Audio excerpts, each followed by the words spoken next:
What is going on, YouTube? It's your girl Monique Nicole, and I am back with another video. Before we get started, honey, if you are new to my channel, please make sure you are subscribed. Go ahead and click that subscribe button down below. Okay. While you are at it, go ahead and click the thumbs up button to like this video. It is an easy and free way to help support my channel, honey. We trying to grow around here. Say it with me, Nita. Growth. Oh my God. So y'all already know what it is, Shadi. I got my favorite co-host in the motherfucking building, Nita Yes. Diva. What's going on? Hey, Hey, boo boo. Damien. And Hey, y'all know what Demarcus. it is, Shadi. We here. We is here to do our reality TV talk. Yeah. So some of y'all follow me on social media. If y'all don't know, child, the last few weeks have been rough for your girl. I did suffer like an asthma attack, basically, and I was down. It took me about a week to recover. I went to the doctor 3 times in 1 week.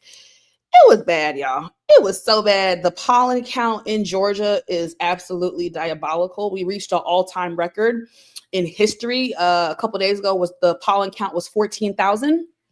That was a record-breaking history that we've never seen in the state of Georgia. So pray for your friends that have allergies, sinus, and asthma, honey, because we is struggling. And then yes, and then unfortunately, I had a death in the family. That was really tough, unexpected. Um, so kind of unexpected. She was sick, but we didn't know it was gonna happen so quick, type of thing. So rest in peace to my auntie Jerry. But I'm back, baby, better than ever. I can breathe again, y'all. Okay. Yeah. Um, Shout out to Tony Braxton. Breathe again. breathe again, breathe again. But I do have my inhaler with me at all times. I have a nebulizer machine that I use as well, just to regulate everything. Mhm. Let's just pray that I don't have another episode, during this pollen season. So thank you to the audience and Nita for being patient with me throughout my absence. But honey, you already know the dynamic duo, honey, we is back. We back. We is back. And we got a lot to talk about. Now, we have so much to discuss that we have to break it up in 2 videos, y'all, because it's just too much, honey.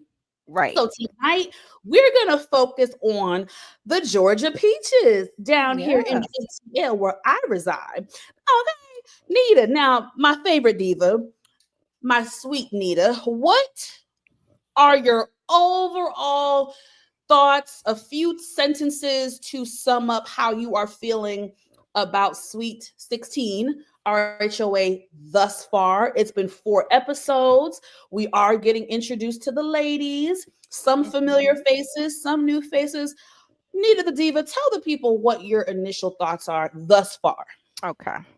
So my initial thoughts for Sweet 16 is overall, I like it. I like it until it got dark. And it did get very dark this past episode.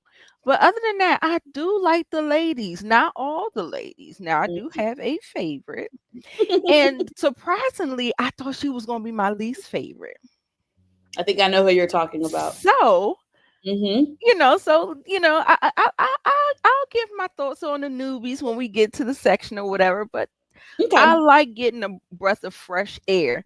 Now, the only thing that I am not liking is that if I'm sensing some manufactured drama, and I don't want y'all to be playing in my face, okay? Portia and Drew, please don't Oh, do that. Please don't do that. well, y'all heard it here first, baby. Oh Hey, Lord. 2 videos. We ain't gonna hear the rest till next. Oh, Shada been getting on me today. Shada, the shade assassin, gone now. Girl, let me try to get you a peach, girl, so you can teach some of these girls how to read, honey. Okay. And DeMarcus, you gonna be mad at me because we don't mess with Portia over here, baby. Sorry. Hey, I don't. I She understand. can't critique like she needs to, but Yeah, no. I. Oh, baby, I can. I'll Listen, see it. I'm gonna be honest with you guys, and and this is off topic. I didn't prepare to even talk about this with y'all, but y'all know we're like family. Me kind of entering in this industry, I was very nervous about how to navigate my YouTube channel and my commentary, and I still am. However, someone that I do look up to and admire is Jessie Woo. I don't know what it is. Somehow she is able to do her career in entertainment. If you guys don't know, Jessie Woo started out many years ago as a social media not really influencer, actually like a, I don't even want to say, I guess comedy. She would do skits. She would just talk. She would get on camera and just talk about her opinion on hot topics, kind of what me and Nita do. But she's been doing this for a long time now. And then that's, of course, went over to, she's got a beautiful voice. She can sing. She can act. She hosts events. And what she does is kind of sort of what I want to do. But one thing about Jessie Woo, and I do think Nita is a fan and watches her content as well. Baby, Jessie don't give a damn about being in the industry. She gonna talk about whatever she feel, whoever. And I don't know what it is. I don't know why she gets a pass. I don't know if times have just changed. Right. Or maybe she just has enough allies that she's not gonna get blackballed. But there was once upon a time where if you did what she did, you would get blackballed. Not that I'm trying to test my luck in that department. I say that to say, while I may scale back on my, how do I say this? While I might I might give grace on my critiques, I'm still going to critique the girls. So y'all don't ever have to worry about me not critiquing. And we're going to get to Portia because I do have a lot of commentary about Portia. Trust me. I do want to shout out DeMarcus Bond for blessing Nita with a lovely chat. DeMarcus, to answer your question, I actually just talked to Nita about this off camera. I am close to getting remonetized. I'm close. So, brother, I am hoping if all goes well in the next month. Cross your fingers, you guys. Shayna knows my pain, child. If not, I'm still gonna be here because I love y'all and I love doing this. But I mean, I would like to get remonetized. Yes. Yeah. But thank you, DeMarcus, for showing us love and blessing Nita. Let's see. Off-topic question before y'all get started. Which song is better? Falsetto by The Dream or Buy You a Drink? Ooh. You know what it is for me, baby. Hey. Buy you a drink. Ooh, yeah. I love The Dream. I love The Dream. He's got great hits and he's an excellent songwriter and producer. But I'm sorry, T-Pain. I mean, Buy You a Drink is a classic. Let's see. What are y'all talking about? Hey, Portia. D Movie Man in the building. The shady Shayna Shenanigans. That's a tongue twister. Shenanigans. Say that 3 times. Funny, right? I would fail saying it 3 times. The way I would tune in to see Monique, Nita, or listen. Hey, speak it into existence, honey. So sweet. I can only imagine y'all would listen. All I need is opportunity. We were just talking about that with our power reviews because I think we have a perfect panel on Lamar's channel. Perfect. I think we do. We really do. We really do. No, I do agree. I love Shayna's commentary. I love Nita's commentary. That's one thing that made me really fall in love with Nita as a content creator 3 years ago when I met her.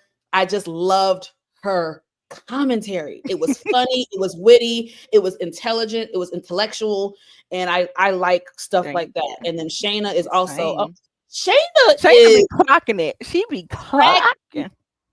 Shayna has all these little like sayings and like moments in her videos that I'm like, girl, did you just come up with that on the top of the dome? Like, I can tell. I am funny, but I'm not witty. And I think Shayna is witty and she's very funny in a way that I'm not. So I do enjoy that. Yes. So thank you, Shayna, for your support. What you saying now, girl? She really does. I like, Jessie. I like Jessie. Absolutely.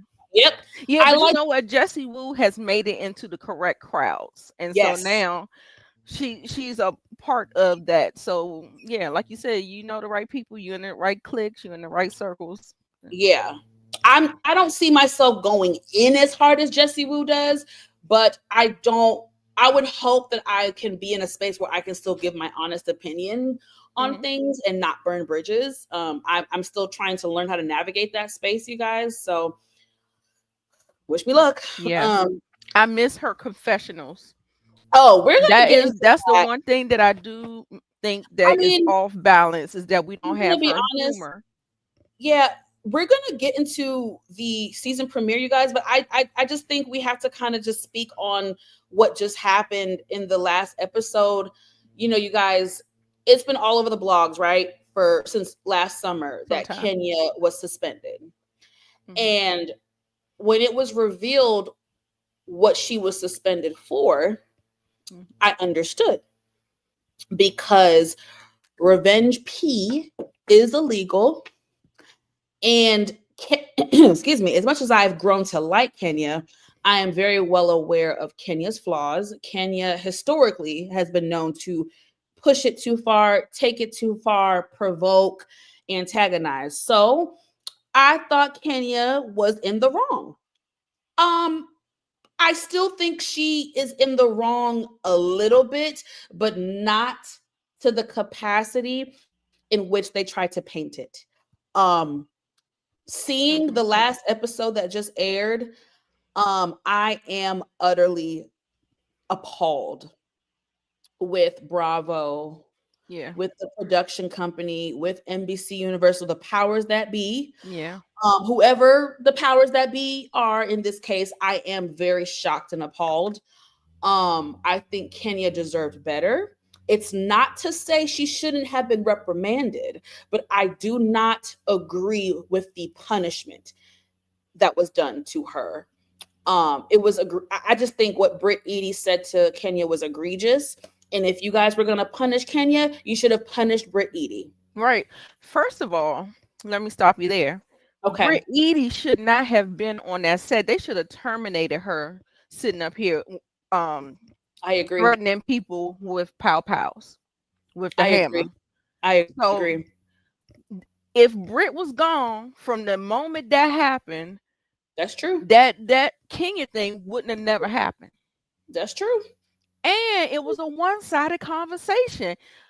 Britt looks so damn stupid Stupid arguing with herself. She's arguing and getting herself worked up over somebody that is paying you literally dust. dust. I was just like, girl, if you don't go somewhere and go sit on a therapist's desk, I mean a therapist Yeah, couch. I mean, Girl, did your mother not hug you? What is going on? we're gonna get there, but listen, because it's a recap, we're catching up. We can kind of do what we want to do. We might not gonna do it the structured way. Y'all know what it is, but I think I speak for all of us. I've been heavy in the blogs. I've been heavy on TikTok in the comment section, Instagram. The vast majority is really shocked how Bravo handled this. Mhm. Like Nita said, under no circumstances is it okay, especially in this situation. Kenya, even though she is the queen of provoking somebody, she did not provoke Britt Eady. Kenya came in this season very calm, cool, collected. This was a different Kenya more than I think a lot of us were used to seeing. Yeah. I don't know what she had going on in her personal life. I don't know if there was any outside things happening that made her more calm, and maybe she was preoccupied with other things. Mm-hmm. Mind you, this incident happened the first month of filming. Right. Which really is unfortunate. But nonetheless, you guys, Kenya did nothing to warrant Britt Eady to talk about pistols and whips. And She sounded like a fool. a pistol? Girl, because somebody didn't hug you the way you wanted to be hugged. How childish. Are you not embarrassed, girl? Oh gosh. All right, let's start from the beginning. Like Nita says, honey, let's tell it from the beginning, y'all. All right, y'all. Sweet 16. Mm-hmm. Okay, Nita, baby, I ain't doing all this. Y'all see what y'all get with me. Y'all gonna get this right now. Gonna get screenshots, but Nita is low-key a producer in the making. So, Sorry. If in the future, if I ever need someone behind the scenes to do this shit for me, Nita gonna be the first one I call. It. Hello. So, Sweet 16, welcome back, Peaches. The episode, I don't even know that the episode centered around Portia. It started out with this scene of her, basically saying, "Hey y'all, my life's a hot ass mess. I'm getting a divorce." At this point, you guys, Simon was all on the blogs, all on Instagram every other day, blasting Portia, talking negatively about Portia. And I'm not gonna spend too much time on it because what I feel, and I'm sure y'all will agree with me, Portia has been on RHOA for like 13 years now. And listen, part of life is growing, is experiencing things, and you learn from those experiences, right, Nita? Mm-hmm. However, once you reach a certain age and you kind of are making the same mistakes over and over and over, at what point do you do a little bit of self-reflection? What I mean is, since the beginning of her tenure on RHOA, we have seen that Portia falls head over heels fast.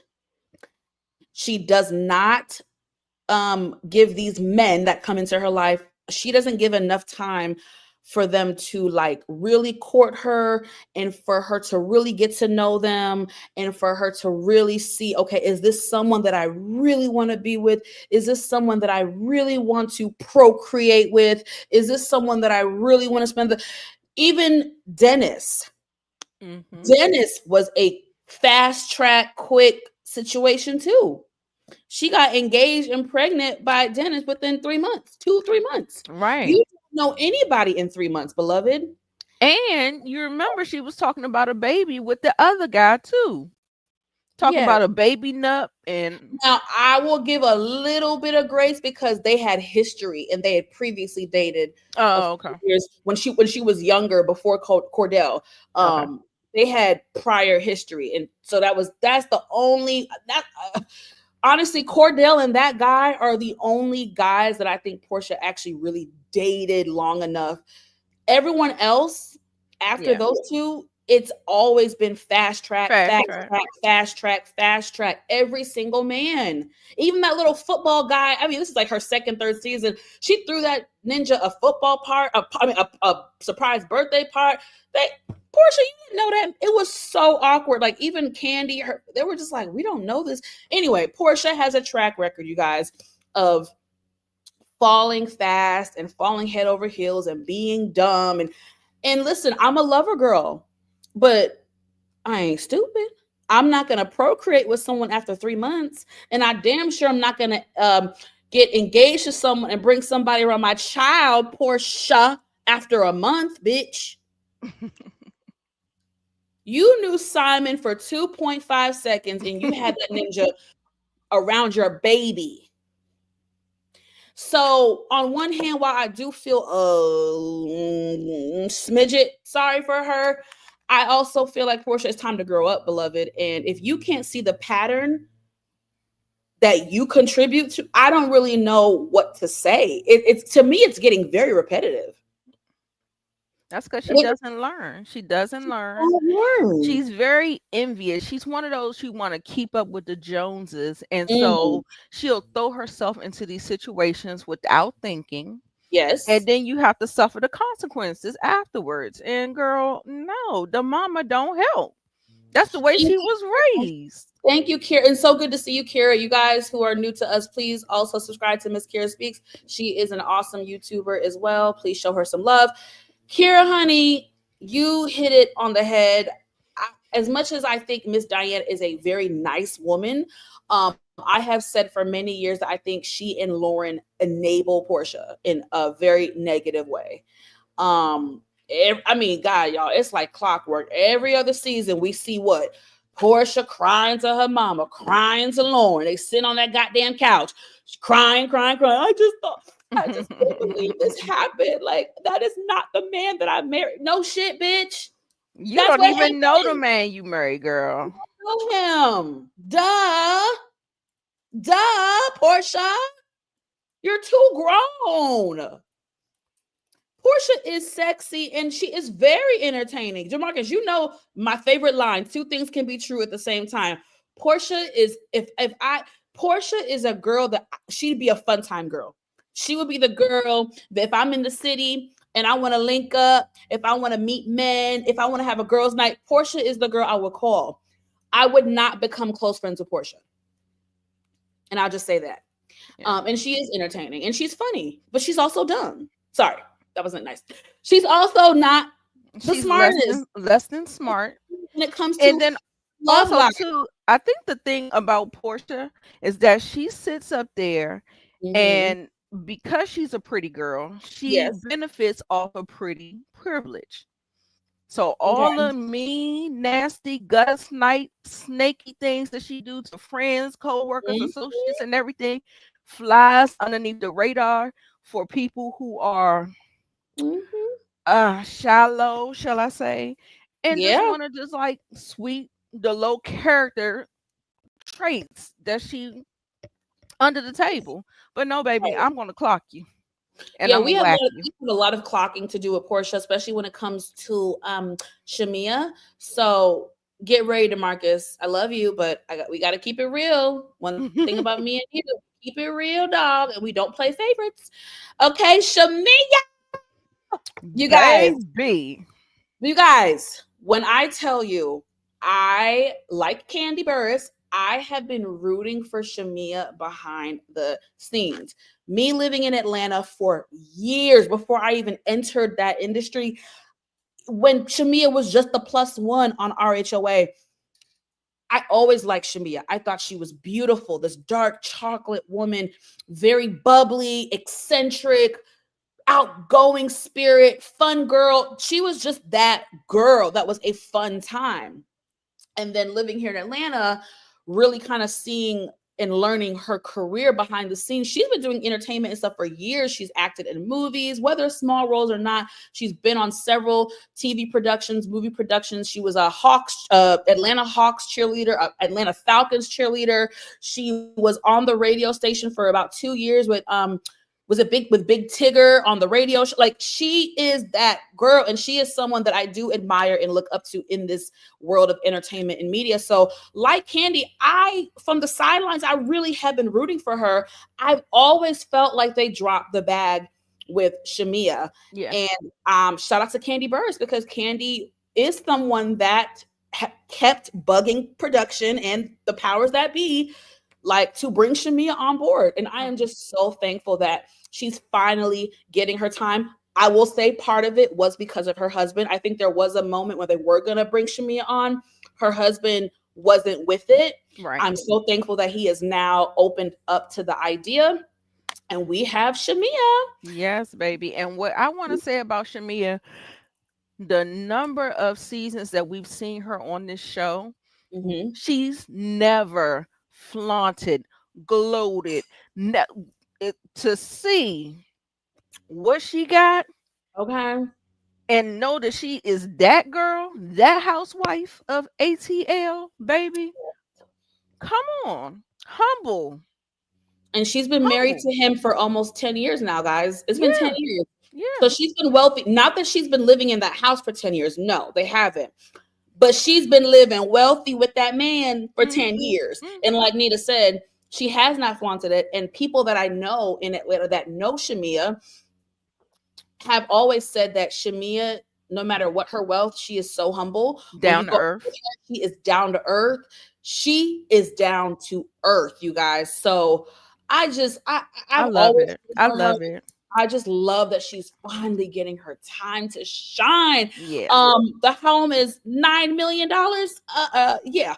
I mean, I don't even know what to say, you guys. The home, beautiful is like an understatement. She has an elevator for her It was closet 3 alone. elevators. Yeah. 3 elevators in the home, and one of the elevators was for her closet. Right. She went upstairs to go back downstairs. I Downstairs. said, yes. Oh my gosh! And if y'all want a full tour of her home, you can go on Entertainment Tonight or Yeah. go on YouTube Entertainment Tonight. Yeah. And my boo thing, Bryce, love him. He did the tour Yeah. with Shamia and interviewed her. And I'm loving her. I'm going up for her. Dare I say it? Always Is it too have. early? Is it too early? No, it's not too early because we've already seen Shamia for years as a friend of. So Yeah. there is some familiarity with her. Yeah. Now, of course, things do change. I I'm not like her saying she shade though. Do you like her shade? I love love her her shade. shade. It's Love so her shade. cute. Oh, well, Nita, Your listen, nose is Nita mine. curated this amazing photo for us, which I already hit on the head about play stupid games when stupid prize. We already touched on it. This was her with Atlanta's finest divorce attorney, Randy. Mind you guys, if you guys don't follow me on social, I finessed my way into the season 16 premiere party Mm, through a friend of mine. I nice. basically was I was covering media. I was covering media. That's how I got my way in with a friend. But nonetheless, Randy was there, you guys. He was at the season 16. And when I saw Randy, I said, "What? No way!" But nonetheless, this is the second time that Portia is using him. Her first divorce from Cordell Stewart was back in 2013, 2014. Long time ago. It was like a lifetime ago. And during this meeting, I do have to touch on this real quick. During this meeting with Randy Kessler, I think, his last name is, she revealed, you guys, that basically she was in marital bliss. And but little things would happen, like when they would go to the airport, she didn't understand why they had to go to this like secondary line when she and Simon would travel. And she mentioned something of the sort of receiving a letter at their marital home, not a foreclosure letter that she received. And of course, when she would ask him questions, he was not being forthcoming.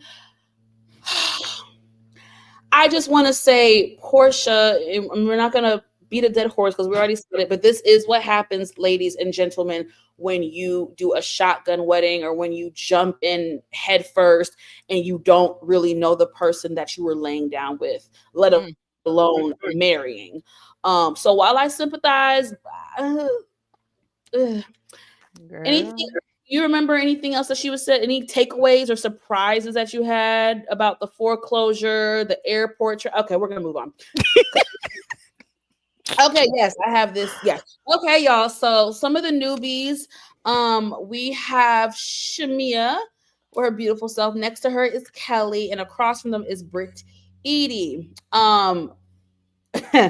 So during this little dinner, girls' night, this is the first episode, you guys. And I'm gonna be honest. The first episode, I was not feeling Miss Kelly, which is she's right here. I was not feeling Kelly. I thought she came off too strong, too extra. She was overstepping. Now did I chuckle when she said Portia should not have taken that lady's man? Yes, I did. But I was here for it. I mean, I ain't had no okay, problem. But I y'all know I'm gonna be a little hard on Portia, y'all. Sorry. I I'm sorry. accepted it because Portia's too effing grown. Portia's in her fucking 40s, y'all. I'm sorry. She's Yeah. in her 40s and she has a daughter. And Yeah. when you become a parent, I'm not saying once you become a parent, you're supposed You to be can't perfect. move like No, that. but you have to be a little smarter. And when you have a daughter as a woman, you want to try to set an example for your child. And I do not condone any woman, damn near no 40-something-year-old woman, having a man around their child after a month. I just don't agree with it. So anyway, I take back what I said. I chuckled when Kelly said well, she shouldn't have taken that lady's man. I laughed at that. The part I didn't like was the way she came at Portia, I think, later at Shamia's party. That was a little aggressive for me, but we'll get to it. Nonetheless, the girls were kind of just catching up and talking. Nothing really amazing was said during this conversation except for them discussing Portia and Mm. the timeline, Not the which I have strip club, not the strip club party. yeah, Is I this have love a and time. hip hop? Love and It hip hop? must be. So Kelly, rightfully so, was like, there was overlap. Shamia, being the bestie that she is, was like, no, there was no overlap. You can't believe everything you see. I was with Kelly. Ooh, Kelly. Okay. Kelly's beautiful, but too much filler. Those She's gotta fillers? she's gotta I'm lay off sorry. the filler. The filler, it's not the Botox, y'all. It's the filler. Filler. The fillers, you can tell she got a lot of filler in her cheeks. Too much. So that I don't know. intensity, I would forgive the cheeks if the lips weren't as plump. Nita, you were about to take the words out of my mouth. Yeah. Filler, the intense filler plus the intense lip combination is too much. We got to pick a struggle, Kelly. You are a beautiful woman. Right. I saw you in person. I think when I saw her at the premiere, I do think right now in real time, I do think Did her it filler settle? has settled a little bit better than when Yeah. they did film this last summer, you guys. So I do Yeah. think in real time her filler has settled. But baby, the lips and the cheeks busting like that. Yeah. Nonetheless, Kelly clocked it. There was overlap. Shout out to the Jasmine brand. This is a screenshot from a 2021 article. Bitch, did I write this? Let me stop. Because I was still working for y'all during this time. Okay. Right. And I remember covering this quite a bit. Anyway, Fallon Gubadia announced that she and husband Simon Gubadia are splitting up after 2 years of marriage. 2021. Yeah. So sorry, Portia. There was overlap, and I had to just be messy and take this. They did a flashback, and yeah, I had to be messy and just remind the good folks in case y'all forgot. In case y'all forgot, let me not forget what. Let me look at y'all's comments. I'm sorry. As wild as Portia throwing that party for the NFL dude was, it was even wilder that his good friend at the party seemed to, yes, have a very interesting attitude. Yes, yes, yes, yes. I remember it. First of all, the guy that she was dating, he looked very uncomfortable. It was very awkward for him. I remember that. But again, Portia's, when it comes to love, she is stupid. Yes, an elevator for the elevator. Shout out to Shamia. Yes, for the finesse, honey. One thing about this world, I'm team finesse always. Because he's shady. Who's shady? Got to be Simon, right? Must Got be to be Simon. only one who talked about thus far. Kelly came in hot, but I was a little taken aback, but I really like her, and I think she's actually an amazing addition to the show. Mm-hmm. Really, I really, My really like favorite, actually. she is mine too. Hey, Queen. I Other mean, other than those fillers, I believe she's the most authentic I think so too. And of the newbies. we're definitely gonna do a deep dive in her story. I love how transparent she is Yeah. being. And we're gonna get to it because I do want to give her more credit when that time. Okay, so we're not gonna spend too much time on this. Y'all, this is Atlanta. I know to people outside of Atlanta, it is weird, but strip club culture is very big in Atlanta. I'm not gonna lie to you. You would be surprised. There have been multi-million-dollar business deals conducted inside of a strip club. I don't frequent. I go to the strip club probably twice a year, but I promise you, this is normal. It was funny, but it was paying a little homage to the Atlanta strip club culture. So nonetheless, Yeah. Mia, being the bestie that she is, called on Portia to come, get out the house, be in a fun environment, let her hair down and kind of forget, or at least temporarily forget about the Simon debacle. During their little girls' night, Shamia, being the good friend that she is, does inform Portia of the girls' night with Britt and Kelly, and there was some shade throwing. As she should. I As don't she I don't I don't think that there was nothing wrong with that. There was nothing wrong with it, Miss Diane. Because it's one of those situations where damned if you do, damned if you don't, right, Nita? If Right. I'm sitting up with, whoever, and they talking shit about Nita, that's my bitch. I'm gonna let her know. I don't play that. Like I don't play that.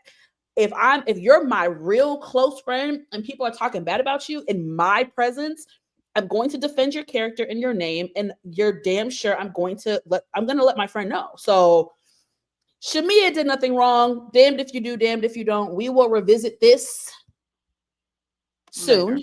Yeah. Later. Okay. So Just we get introduced to Britt Edie. You guys, crooked it's mouth. a little difficult, not really difficult, but Dip. I have met Britt Edie twice. And when I first met her, I actually, excuse me, I thought she was very sweet. I thought she was very kind. I met her during filming when I was an extra behind the scenes on one of the episodes. I don't know if I'll be featured on it. I'll let y'all know when it airs. But I had a really nice conversation with her one-on-one after we filmed that day. And I really thought she was nice. She was sweet. She painted a picture like, I'm the newbie, and like these girls are kind of like, they're kind of like hazing me and ganging up on me. So she did play the victim role in that aspect. And of course, I thought it was believable for me because I know how these reality shows work. I do know sometimes they do kind of haze the new girl. I know there's a lot of pressure being a newbie on a show like RHOA. So I was sympathetic. None of that was happening though. After, thank you, Nita. After watching the first 4 episodes, Britt Edie, I don't know if you're gonna see this, but She wanted to make a problem. It felt like I she was I don't making a know if I problem. can support you the same way I was, girl, because it looks like you're painting a different picture than what really happened. I will always say you are very kind. You were also kind to me um at the Girl, premiere. You let me and that's a mask. Sheen Magazine, you let us conduct an interview with you, and you were very sweet. And I will always give you credit for being a very kind person. But sis, you painted a different picture than what we saw, and I have to do my job. I have to be real, sis. So I don't know if you're gonna see this or not, but I'm sorry. I gotta keep it real. And I don't know lied what because I seen her in the interview saying that she didn't threaten with no weapons and all this other stuff. And I'm just like, girl, yes, you did. You absolutely did. There was yeah, an interview. So she's a liar as well. it's So giving liar. Monique said, not she plays you, Mo. She did. I right, believe it's a you. mask, girl. She It's a gave me mask. a Monique, she gave me a sob story, and I really believe the girl. So Britt Edie and her husband, Mm, Nita, besides the obvious, hello, how girl, you doing? Besides the obvious, what is your takeaway with his personality? Not just episode one, just the first 4 episodes, you know, even the scene with her sister when he's blowing her up, and when they had their family come over to their house. And what is your overall opinion thus far of him and his off-putting, standoffish personality? I will say, what do you think about him? womp womp womp womp. But no, other than how you doing and lavender marriage. But the thing for me, it's not really him. I feel like he be chilling in the cut a little bit. Yeah, you do. For me, it's her working overtime. It's it's the it's Where's the my man, my my man, my man, my husband? husband. Where's But my leave my husband? husband out of it. It's Where's my all of the husband? grandstanding that I can't jive with. Nita, is it giving a little Kim Zolciak and Croy Bierman? How Croy would always be in the damn car waiting for like, is it not Yeah, like some kind of codependency type codependent? of Very yes. codependent, Nita. Yes. I'm so glad you said that. And we'll get, I mean, actually, I don't think I have the screen. Do I have the screenshot of her and her sister? Nonetheless, we're talking about it now. When she was And talking I to don't her think sister, he's interested in having no children either. ooh, I'm just saying.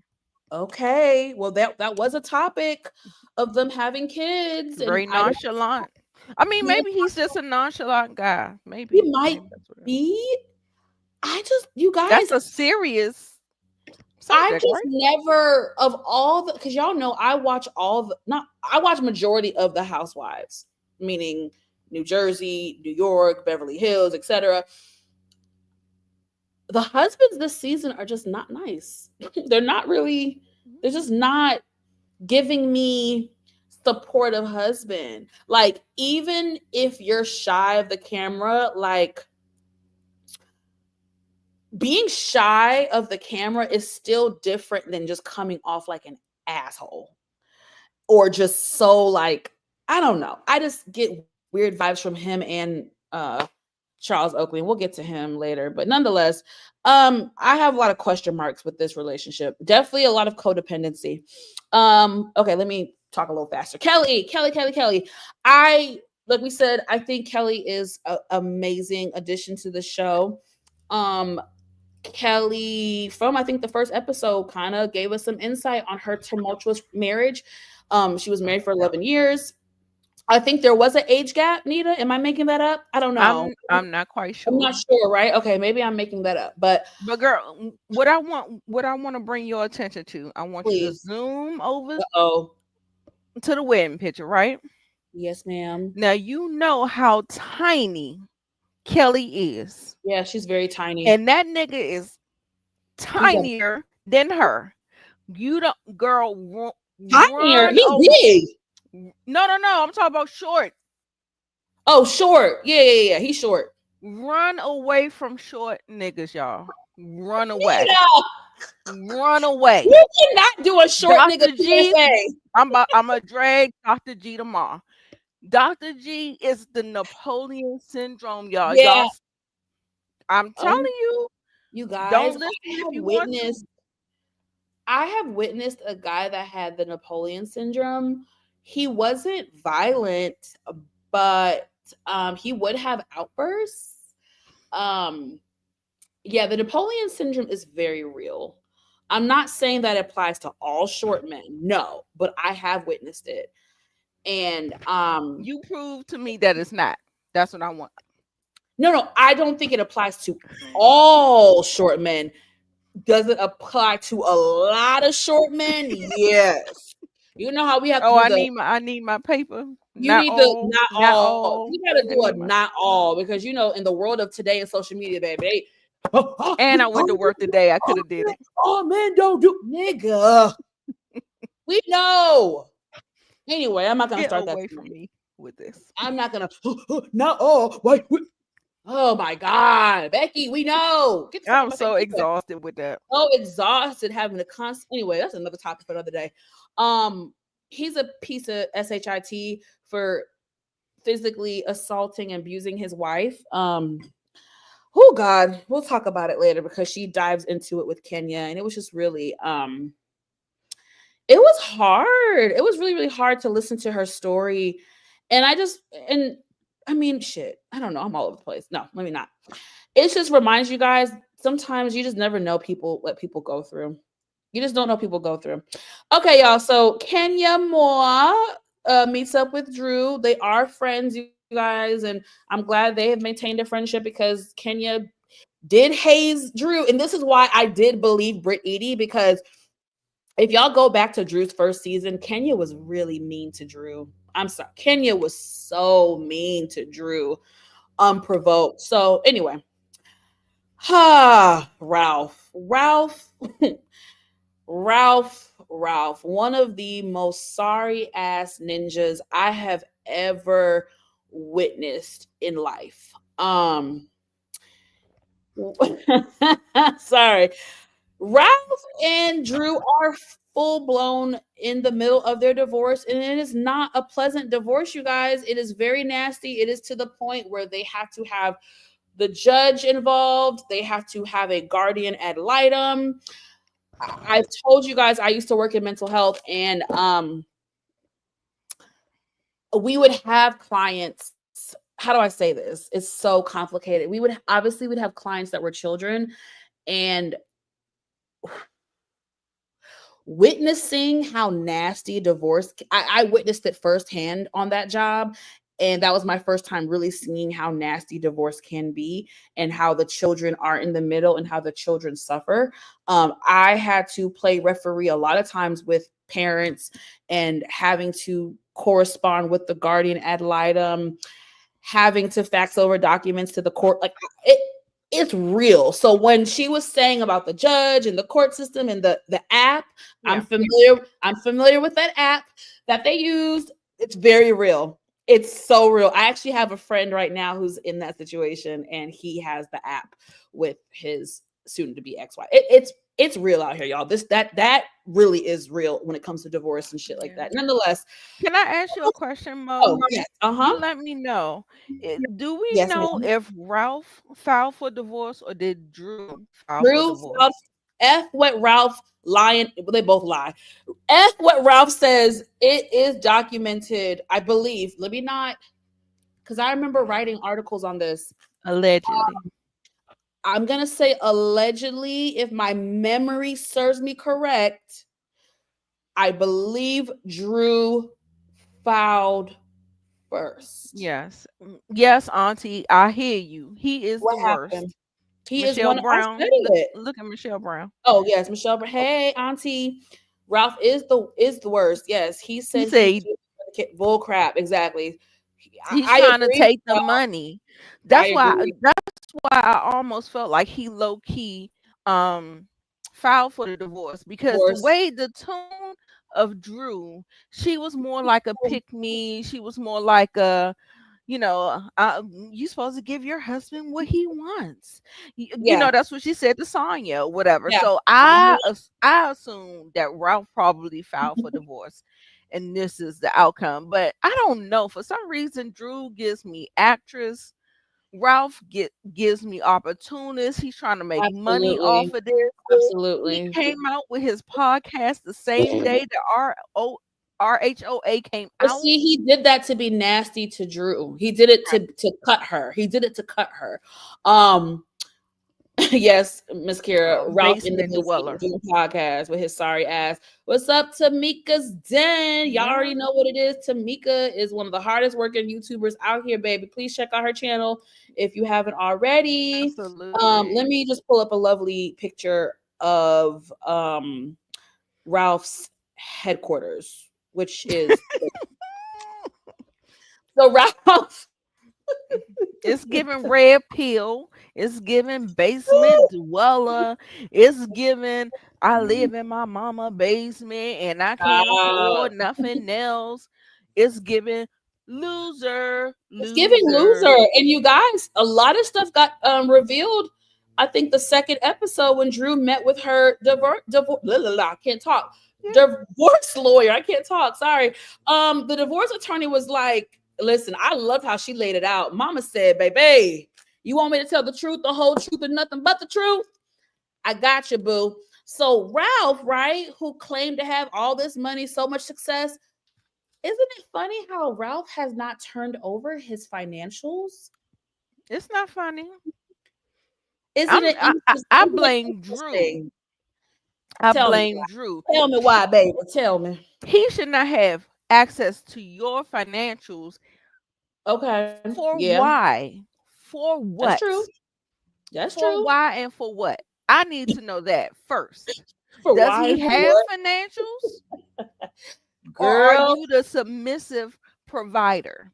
Ooh. The real head of household, but you will allow to be submissive to say that he's the head of household. That's what it's given. What the fuck are Didn't you he doing? buy? Remember, listen, you guys, remember their first season? Remember, it was a whole thing about getting a house. They were moving or something. And he, like, remember, he rushed and got a house and did not tell Drew that, like, he did not, like, they did not decide on the house together. That's what Remember, they it was like said. he did some sneaky. Oh, my boob's itching. Sorry, y'all. Yeah, no, Um, that's what they said. But my titties like I said, itching. I Oh, don't sorry. know if everything is the truth. I feel like they are putting on the act for a storyline. I don't know. I won't That's say what it that. feels. I That's what will it feels. not say that. I think this is very much true. Ralph, one, and I hate this word because social media has ran this word to the mother effing ground. But please believe Ralph is truly a narcissist. I saw that from Drew's first season and their first scene that they taped together when they had that dinner and they had the private chef in their home. From that first scene, Ralph was a walking red flag for me. Um, I get what you mean by Drew giving like actress and being weird, and I'm gonna get to that because I feel like she did that with Portia at Shamia's party. It was giving very weird. I just think Drew is the type of woman that tries to cover up what's going on behind closed doors. But Yes. no, I think Ralph is a terrible human being. I think he's a terrible excuse as a man. I think he's a terrible husband. I think he obviously was a narcissist towards Drew. He gaslit her, he lied to her, he manipulated her, and there was allegedly infidelity. Allegedly, there was infidelity. I think Drew confirmed it, but I'm gonna say allegedly to cover my ass. So and then Whatever. the things that the lawyer said. I know the lawyer is obviously team Drew, but facts are facts. He's being defiant. He's not turning over his financials.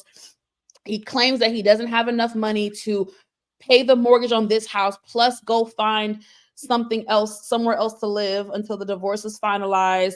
They brought up the fact that he put a tracker on her phone or on her vehicle, one or the other. Either way, hell to the no. I don't play stuff like that. That's the next level to like you abusing me. You putting a tracker on me is very, I mean, all these things. Ralph has been terrible. That's And Martell's best friend. someone said that in the chat. He been hanging out with Martell. Him and Martell are two peas in a motherfucking pod. And let me tell y'all right now, word on the curb from a good, reliable source of mine, Ralph ain't shit. He be out here, allegedly, be out here in these Atlanta streets. He be at the Lifetime Fitness, which is a huge gym, very popular gym here in Atlanta. And my girlfriend said that he, excuse me, being there every week and be yearning for attention and tries to get attention from any chick that will give him the time of day. Very much so thirsty. Very much so thirsty. So Yes, yes. Ralph ain't He is. Peter. All he's trying to do is find his next source. Y'all know how narcissists work. They suck up and use Yeah. the current source until they can't do it no more. Either the source says no, Mm-hmm. you got to go away from me with this, Apollo. Shout out to Phaedra. And then all they're doing, they're on the hunt looking for the next. Mm-hmm. Why? That's how You're that right. works. That's how that Yeah, works. Ralph. I already knew Ralph was cheating. Yes, he will Remember the find whole him a thing? sweet tea. Oh, Kara, you funny It's tonight. always somebody. It's always somebody, girl. I'm telling you, somebody that is locked up and in jail. There will be a woman. Pick me, just for him to unalive you, girl. Get out of here. No, I'm not doing it. No, Ralph ain't shit. All right, y'all. So yes, honey, we go to Shamia's, and y'all, we probably gonna be all over the place. It is what it is. Yes, Shamia's birthday party. Ew. I think it was her 40th or something like that. yes. Her birthday party. I loved it. This is when the girls saw Shamia's home for the first time. I mean, even Cynthia was like, "Oh my god, this is like a masterpiece. Like, what is this? Like, what?" Beautiful, Everyone baby. had the same jaw-dropping reaction to her home. That's how you know it was gorgeous. You know what I mean? So, Right. You um, kind of walk up. You know how you have an address where you are. No, yeah, this is an estate number. yes, that was said. That was said. Come on, girl. Um, oh, Cynthia, Everybody look good. looks good. Cynthia. Yikes. Hey, It was something. Something is going on with Cynthia. I don't know what exactly is going on with Cynthia because Cynthia, like her clothes was ill fitting, her yeah, wigs was not doing the things. I was so shocked at how she presented herself. But then I saw a recent confessional and she was on point. But I don't know. Maybe I don't the check know. wasn't cashing. We wasn't cashing the check. I don't know. I And agree, Nita. We've watched Cynthia for 14 years, 15 years on RHOA, and she's yes. it's always been a hit. I mean, I Are think you? in 14 years she may have had a couple misses, but Yeah. we've been watching her for a long time, and usually she gets it right. But Nita Right. is right. The first couple episodes, outfit, I mean, especially the dress was ill-fitted, I the was wig like, was terrible. I mean, Cynthia is always known for season hair. 16. Season Andy 16. Cohen used to always give Cynthia praise and just kind of like, he's always excited when he sees her because he doesn't know what look she's going to present. She's the Yeah. queen of the wigs and switching it up and just Yeah. has always been that girl. So Right. I was a little, but I do think Yeah. it gets better. I think it gets better, y'all. I do think it Yeah, gets I better. think it gets better, but the thing is that like I'm just gonna have to whack you, Cynthia, because like I understand that something may be going on. I'm gonna give you Mhm. that. Something may be going on, but I have to whack you because you ain't new to this. You This. ain't new This to is this. season 16, baby.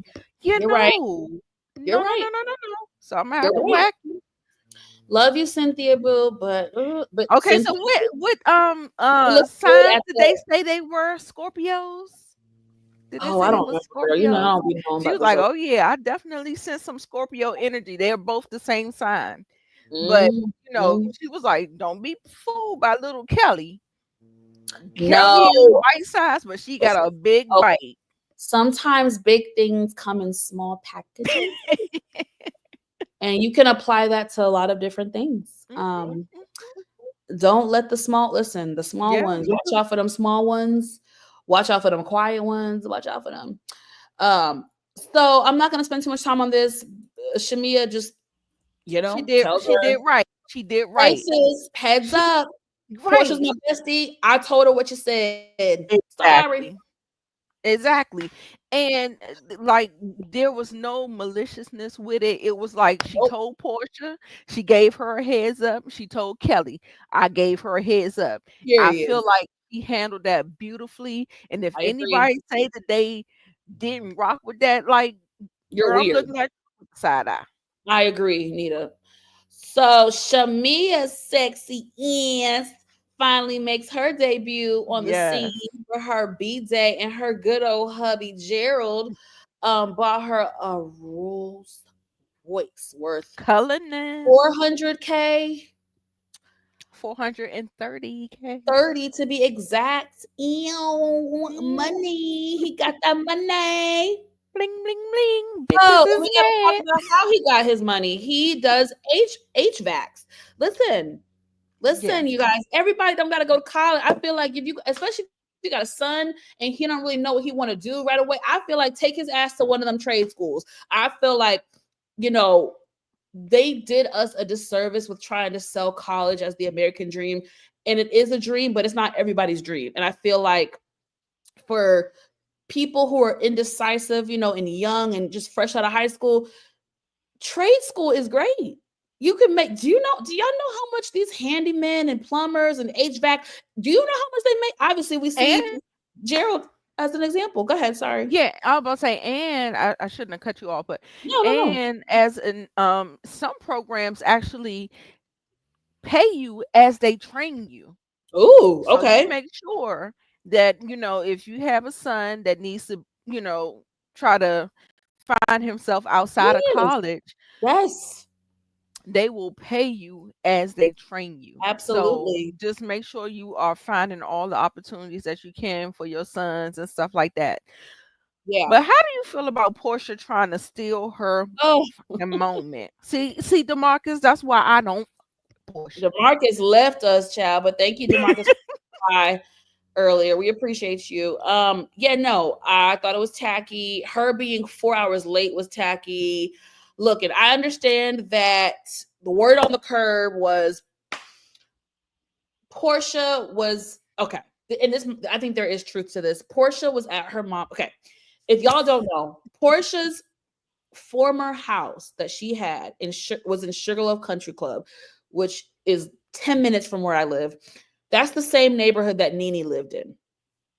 When she got with Simon, I will say she was smart in this aspect. She didn't get rid of that house. She had her mom move into that Hmm. house. So Hmm. her mom, that's basically like her mom's home and Portia's backup secondary home. Um, let's just say where Portia's mom lived in Sugarloaf Country Club, that's a good 40 minutes from the city.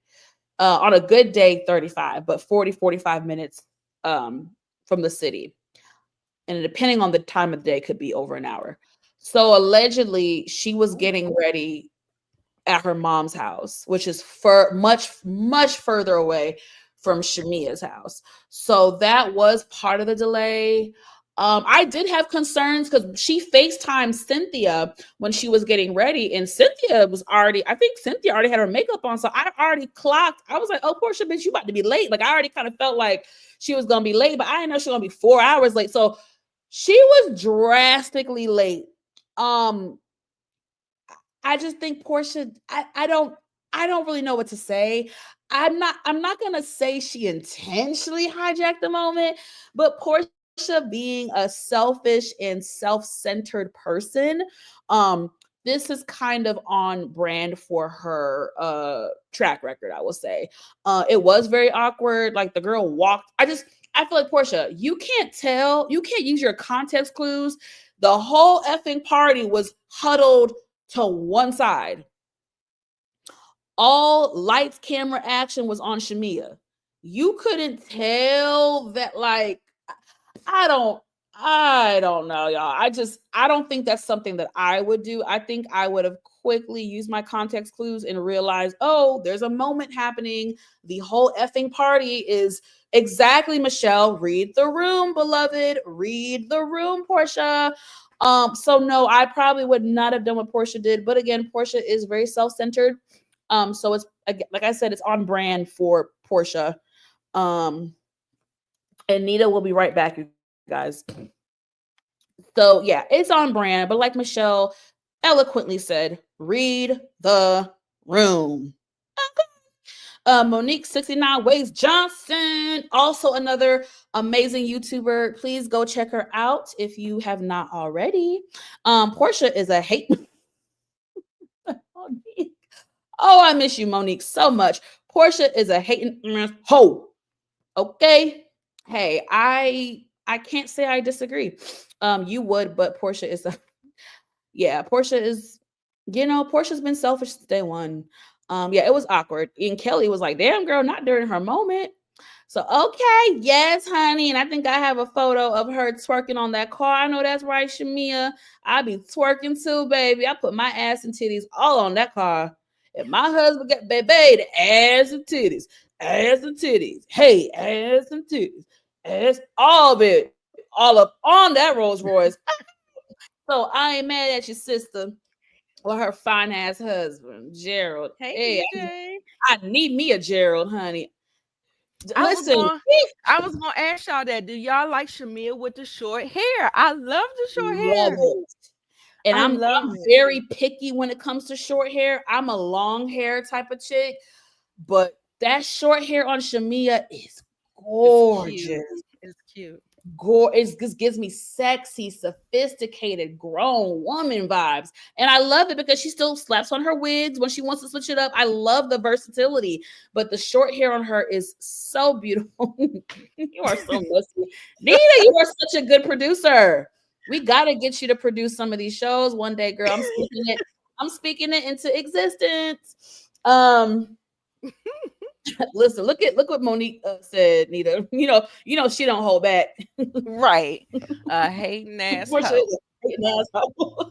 Trying to make the moment about you. Hey, and I love that Kelly clocked it. She was just Kelly like, girl, clocked it with the quick. You 4 hours late for her birthday party, girl. You need to go sit over here and eat your food and act like you been here. Hey, TV junkie, thank you for showing us love. We really appreciate you. Yes. Monique said she a hating asshole. Love Shamia short hair. I do. I love it, and I'm really picky about short hair. But that just it does something to me on Shamia. Yeah. Man, Yeah. Shamia is when I tell y'all Shamia is sexy. She is so sexy and beautiful. Yeah, Gerald looks way better than Simon for sure.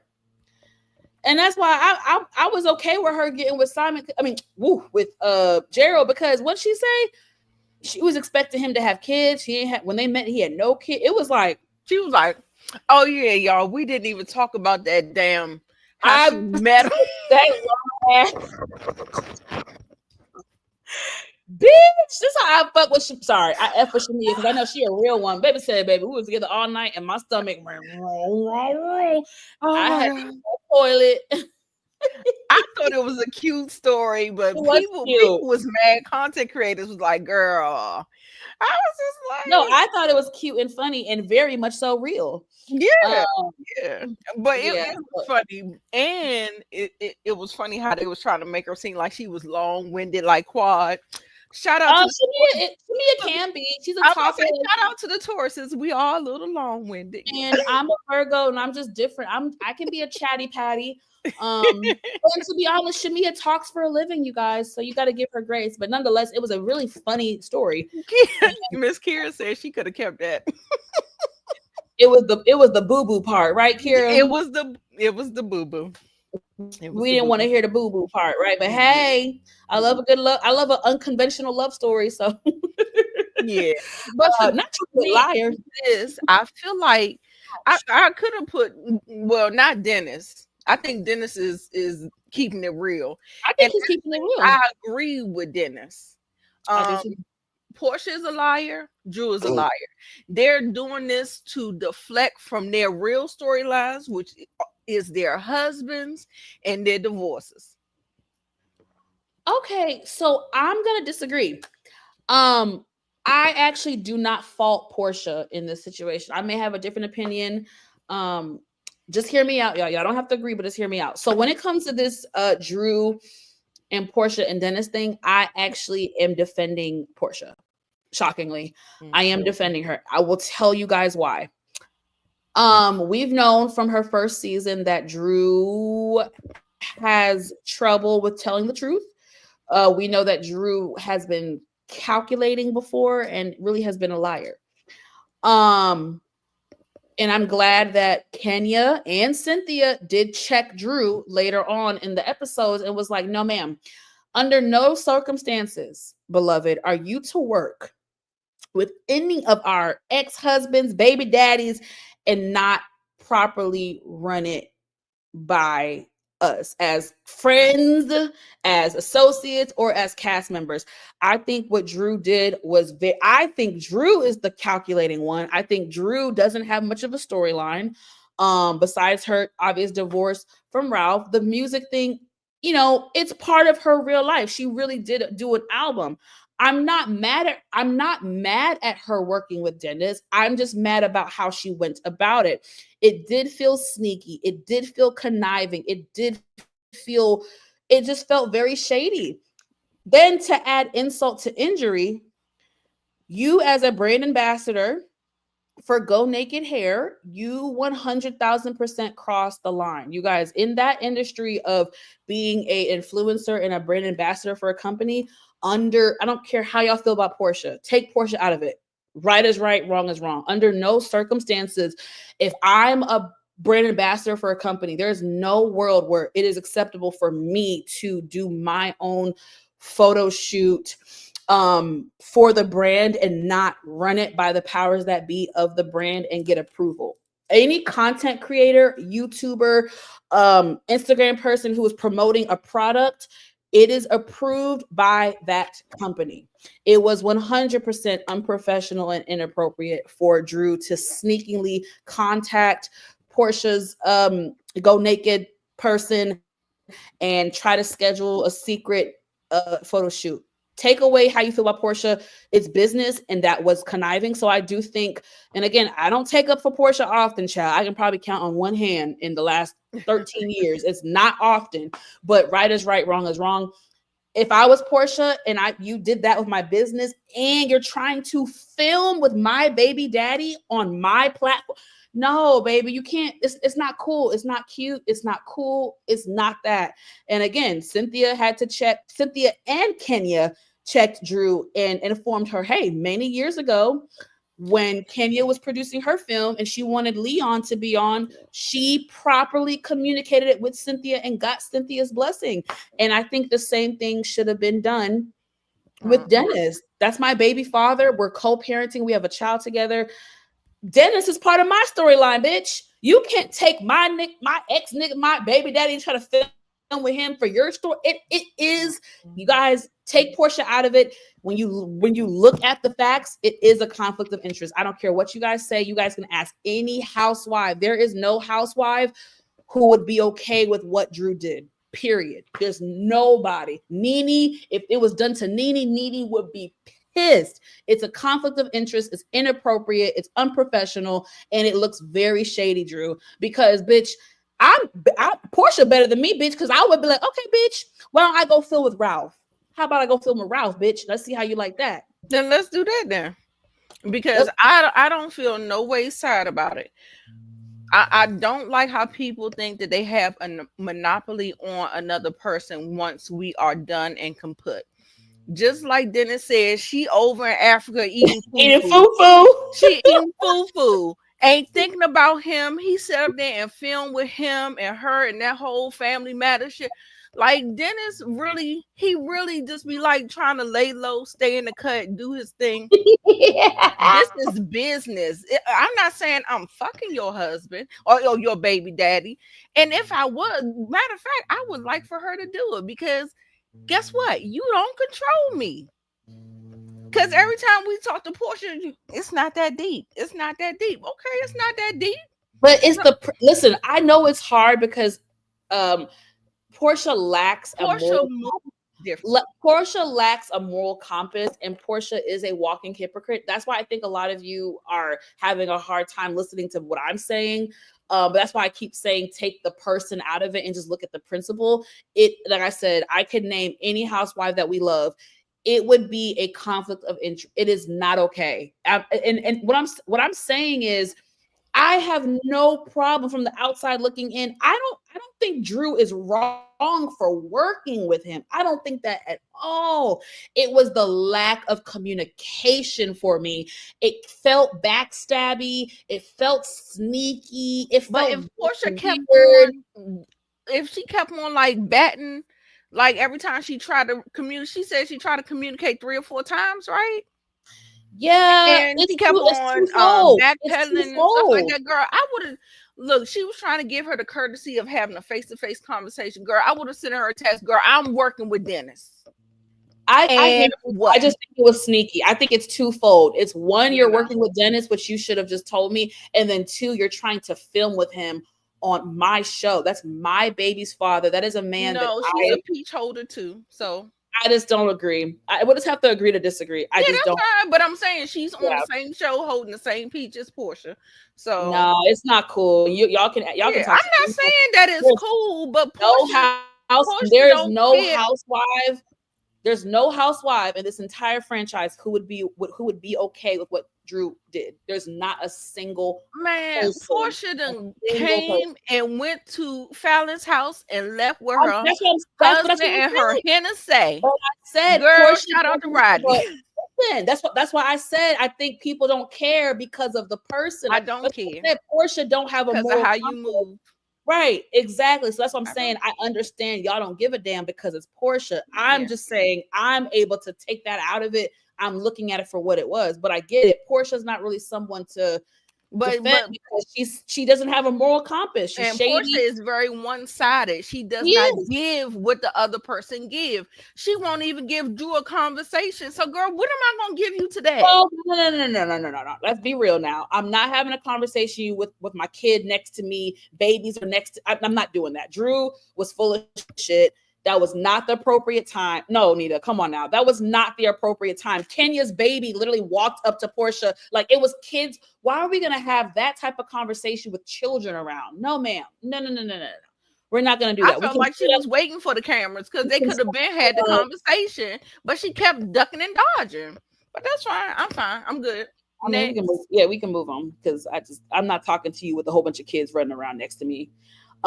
Britt, Angela kept, I don't know what that is. Okay, let me look at my slides because so yeah, right, Shayna, didn't she say it's not that deep?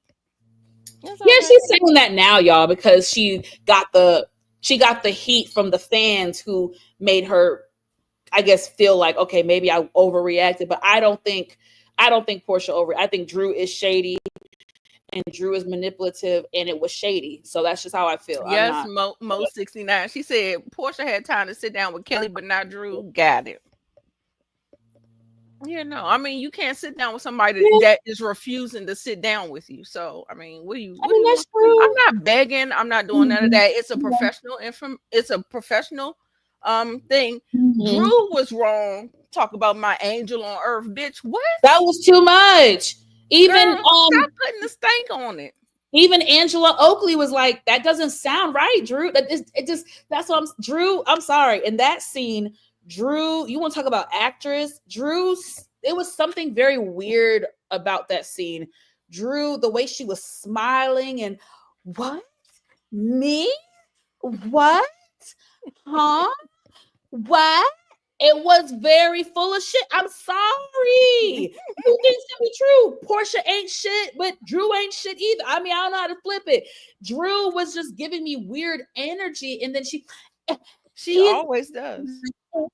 he has been my angel on earth. Even Charles Oakley, who's a married woman, was like, Drew, that don't sound right, girl. Like it Right. sounds very weird. So I think And, Drew was very weird in that scene. It was weird. It was and very even weird. with her programming his name as Dennis, bro, girl, that's the I don't telltale like signs to that. everything. Like, girl, I don't shut like up. that. I don't fuck Portia. I don't Don't do like it. that. Don't do that with me. That's what I Y'all can said. That's how I said when I said that something sounds manufactured, meaning somebody is trying to drum up something to have a storyline. Drew and Portia. That's what I feel. I think Drew is the one that is stirring it up for a storyline. I do not think Portia. I think Portia was truly blindsided by the whole situation with Dennis, and then her trying to secretly go behind her back with Go Naked. I think that whole to me Portia want to that, have it both ways. You know and what I'm she saying? does. She She does, and Portia has done that for and I many don't give a years fuck. on this show. But I'm just saying my opinion. My opinion stands what it is, and y'all can have your opinion, and we can agree to Okay, all disagree. right. But Drew is an actress. Drew was giving me weird energy. What? Me matching out? What? I can't with Drew. She's an actress, She's a ditzy broad anyway. and she's very And when she calculated. said you need to give your husband what he wants, girl, that's Oh, when I that wrote pissed Drew me off. off so bad when she said that way That's back. when I wrote her off. I was like, oh girl, That disgusting. you That not my type of girl. You're not the type of girl trying to anyway, because I don't like women that do that bullshit. Anyway, Right. so to wrap this up with let me stop. Now I'm gonna tell y'all I like Dennis. I Dennis is like how he can check Portia. That's what I I like do about him. like he does. He still does it in a nice way because she's so fucking sensitive. But if y'all watched Portia's treacherous spinoff a couple years I ago, didn't watch it. I um, didn't watch it. oh God, if don't watch it because you'll end up hating her more. No, Um, there's it no. was absolute. Oh, that was my first viral video on I YouTube. I got know. I was looking. I said, "Oh, my girl made it. My girl I made it." thought I made it. I guess that was all a fib, child. I got 6,000 views on that video. But if y'all watch the Portia, the Family of Lies, whatever it was called, y'all would have seen how funny Dennis was. Dennis ain't shit because we have to remember Dennis is the same nigga that cheated on Portia when she was umpteen months pregnant. I don't have respect for any man that does that. I think that's one of the worst things aside from hitting a woman. I think cheating on a woman when she's carrying your seed and your child is the second worst thing you can do to a woman besides hitting her. That's my opinion. I know people that know. I'm just gonna say, I'm not. I think Dennis is the epitome of a guy who is like a great guy friend. Like he is a great guy friend. As a lover, as a partner, he is shitty. Right. He's definitely in these Atlanta streets. He is definitely for the ladies. He definitely is a ladies' man, and that has not changed. Yeah. But the nigga is funny, and I will give that to him. So yeah, And I like him. I like him for that because yeah. no matter, like I said, I didn't watch Portia Family Matters because I just don't like her. Family of Because Lies. That's what I called it. girl, I don't like her, so I didn't care to watch her in that capacity or Don't. whatever. It was terrible. And the thing is about Dennis, I feel like Dennis is taking care of his responsibilities.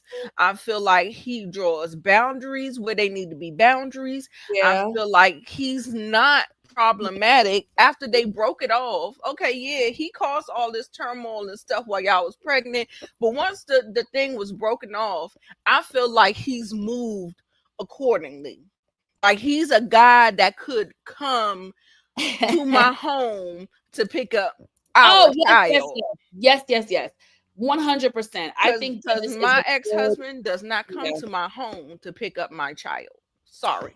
I Our get child, I rather. get what you're I pick up what you're putting down, Nita. And y'all know me, I give credit where it's due. Like I said, I don't condone what he did. I do think cheating on a a woman while she's pregnant is the second worst thing you can do. But I'm able to also give credit where it's due. I do think he's a great father. He's an active father, and he seems And to be he shows pretty, up for Portia. he He shows up really for does Portia. show up and support her. He does. He might troll a little bit here and there because if y'all do remember, he did troll a little bit during she and Simon's relationship. It was funny. I don't think he did anything crazy, but he did troll a little bit on the internet. Besides those couple times, which I would call fun shade. It was fun shade. I Right. laughed at it. Besides those couple moments of the fun shade online, he really don't bother Portia. He lives his life. Trust me, y'all. He's a very active life here in Atlanta. And like he said, I had to watch you have 15 weddings and I was heartbroken, bitch. So, That part. but That then again, part. nigga, you You heartbroken. get the flaunt all in front of me, i.e. Greg and Sweet Tea and Quap. But then as soon as I bring my man around, it's a pride. I agree. What's the But problem? There I should mean, not be no that's when problem. that's when ninjas are still territorial because it's like, bro, you had me. We were engaged to be married. Let's not forget, y'all. They were engaged to be married. Dennis did mess it up because Dennis is a ladies' man, and there was infidelity more than once. So you can't have it both ways either, Dennis. You can't cheat on You Portia can't have your multiple cake and times. eat it too. You can't cheat on a woman multiple times, and then when she moves on, you get mad. But they have a seemingly good co-parenting relationship.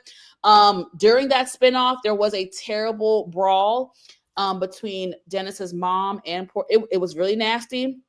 If y'all go back in your Rolodex of memories, it was all over the blogs. It was tumultuous, but I do think that's why Portia is very careful about like wanting to protect their co-parenting because they had to overcome that a couple years ago, which it was bad. If y'all watched the show, y'all saw how bad it I'm got. gonna watch the show. It got physical. I mean, it got I'm gonna physical. watch it because I do want to hate Portia more. Oh, if you watch it, you will. I'm not kidding, Nita. I didn't think I could because I don't like You can Portia. hate. Like I said, I don't like to use the word hate. You can yeah, no, if you watch that whatever. spinoff, Nita, you gonna dislike that bitch because I got 6,000 views because I went in on her. It was bad. You can even pull up Kempire's. It was bad. That spinoff made Portia look really bad, you guys, like really bad. Yes, Miss Kier, I It was do. I do. anyway. I just want her to prove me right. Like that's what She I'm never saying. Like I will. keep telling y'all, she is of low character. And like I said, pretty privilege will keep on having people dismiss it and overlook it and try to say, "Oh no, it's sweet, but it's shit." No, Can I be no. honest, Nita? In my personal, Yes, the I the don't spinoff gonna make me like Dennis because I feel like know it is he because that's what cool. Like happened. I'm saying, he cool. Like No, I'm telling you, as if I someone had who a watched baby it, daddy like that, I would be cool with him. I would be cool with Dennis. But sorry, I would be. I'm trying to tell y'all, I watched it as much as I hate what Dennis did to Portia.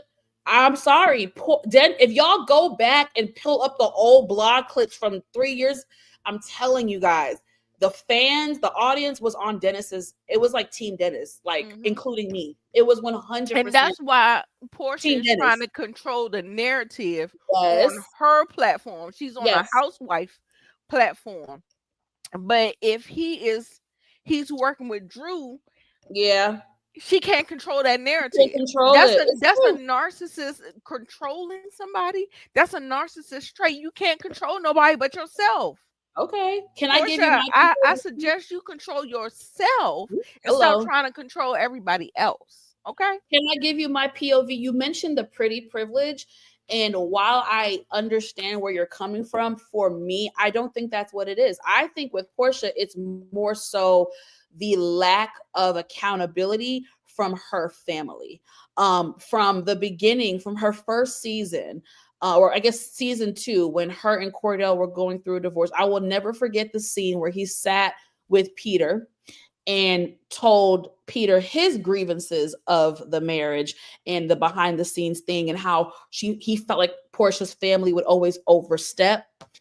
There were no boundaries. What he say infamously, the mama was in his house on his bed eating a Eating large pizza. a large pepperoni pizza.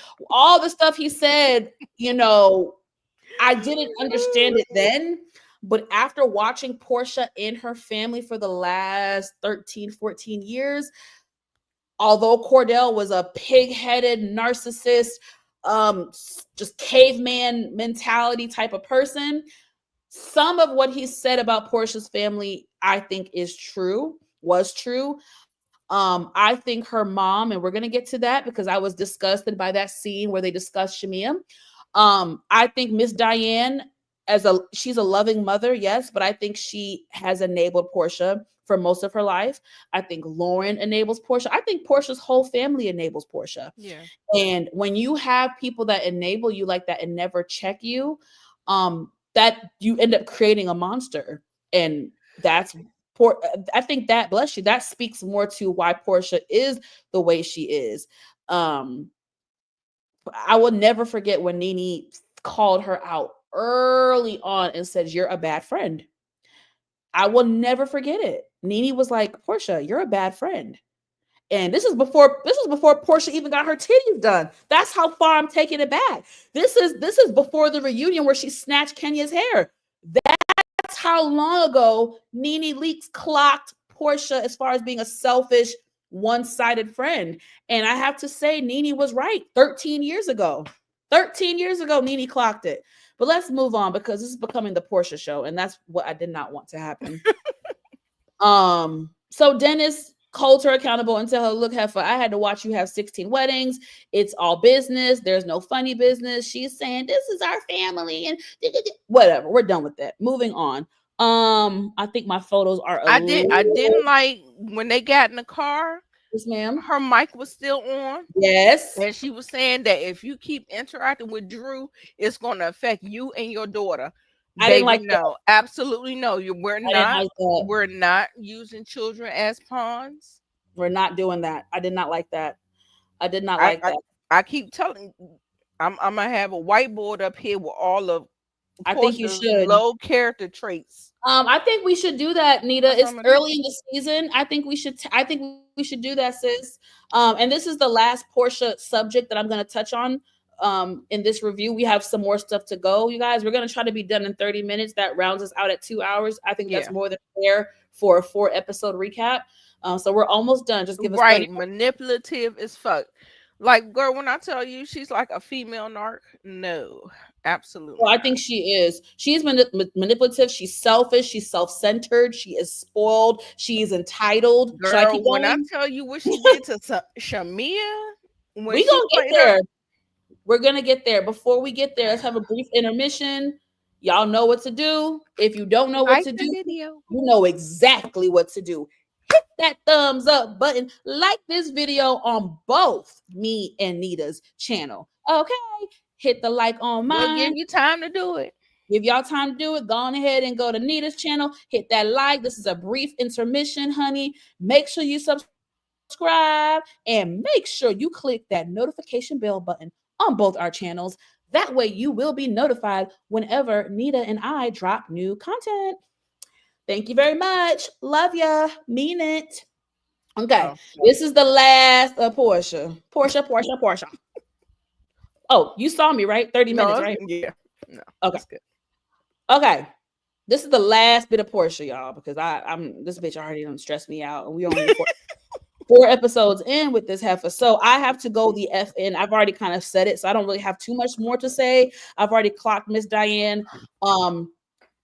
And Shamia has Shamia and her mother responded to what Miss Diane said. And let's just say Shamia's mom ain't happy with Miss Diane. Now she kept it cute because Shamia I really identify with Shamia because I feel like me and Shamia have really big hearts and we sometimes put up with more than we should from people. And even though Portia has done Shamia wrong, Shamia is still being the bigger person and telling her mom, "Hey mom, let's keep it cute."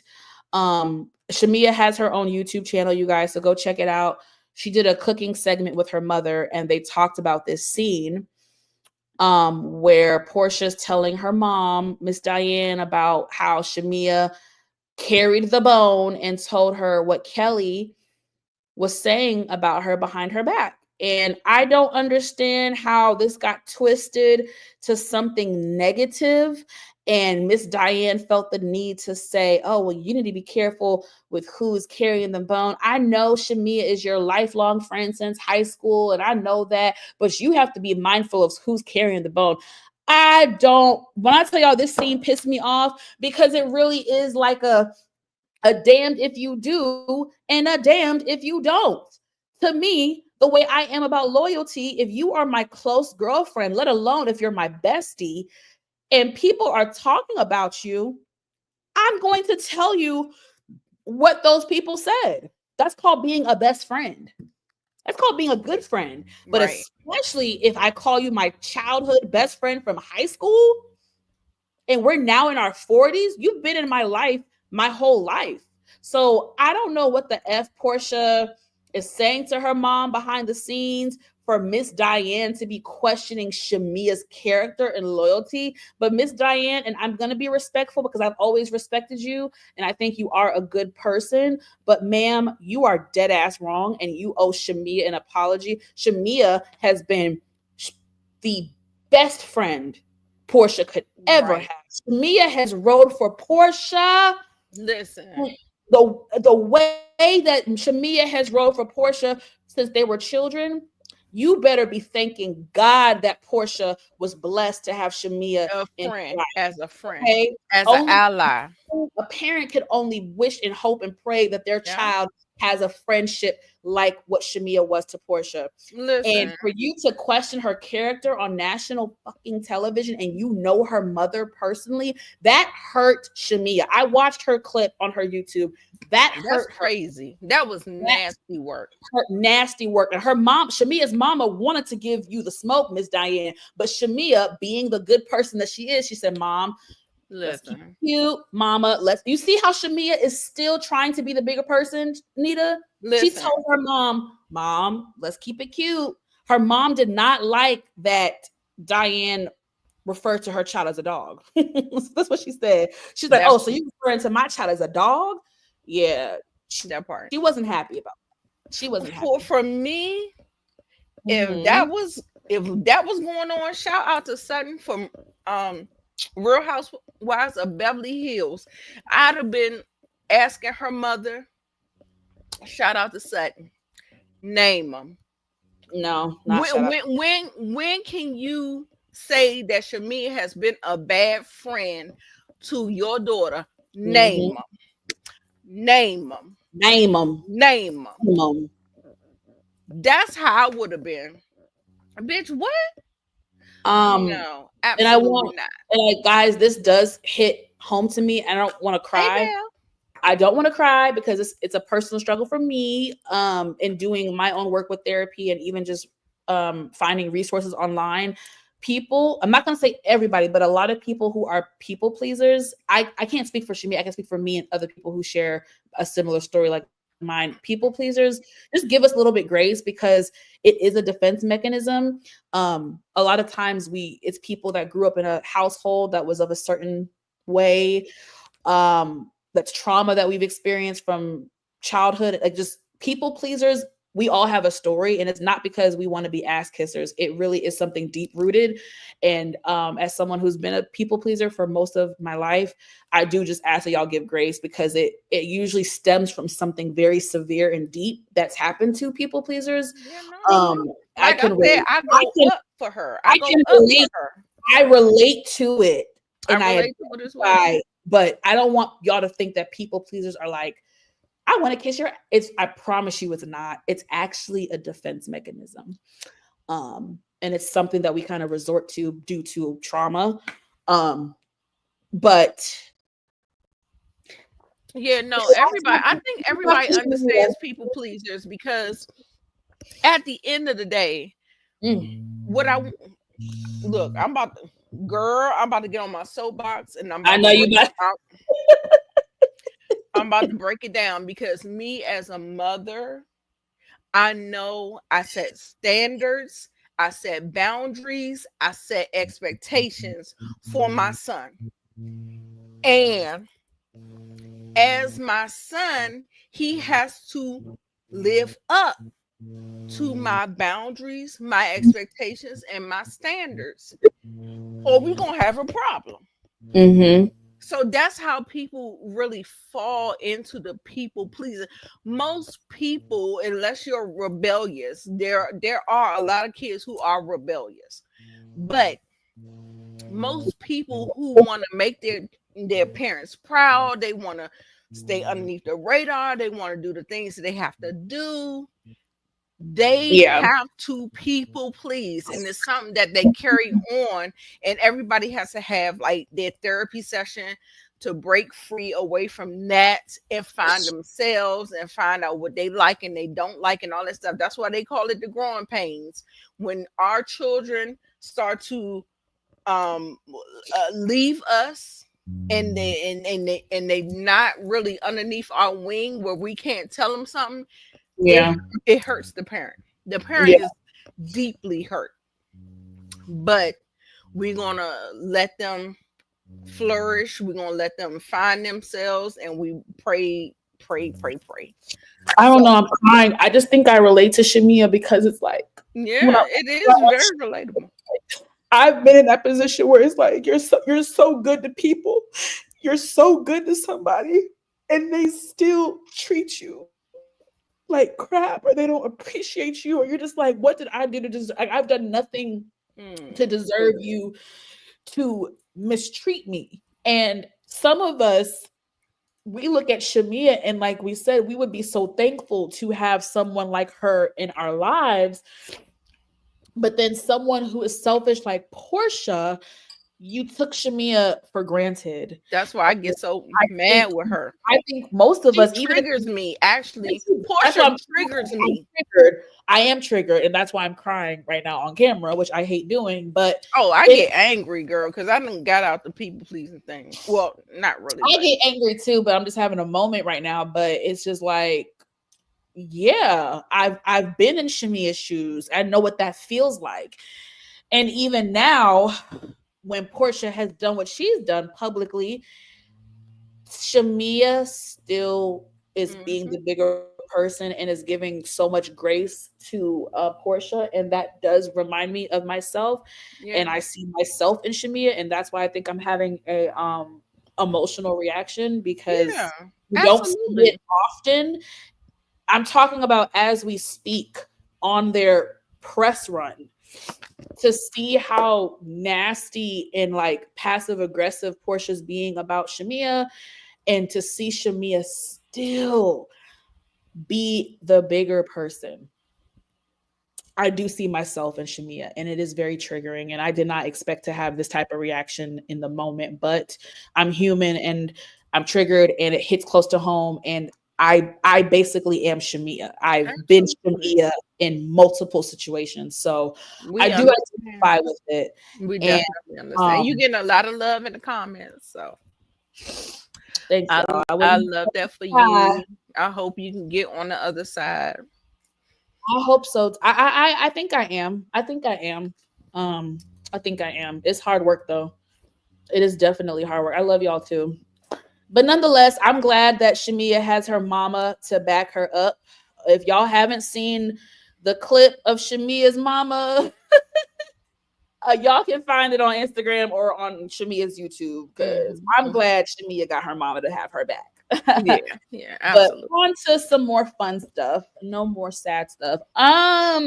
It, y'all, we gotta talk about Charles Oakley. We gotta talk about Listen, Charles Oakley. this man. Oof. Hold on, Girl. I'm gonna let Nita kick it off just with her. Nita, I have to. My laptop's about to die. Let me grab the charger. Nita, just tell the audience your opinions thus far on these two and their Absolutely. I got very you, boo. All right, interesting, y'all. very interesting Okay. marriage. Yes. BRB. So, first of all, Angela Oakley is the housewife. So let's just start with her. I'm not starting with, because you know I am decentered, okay? We're not starting with him. We're gonna start with Angela.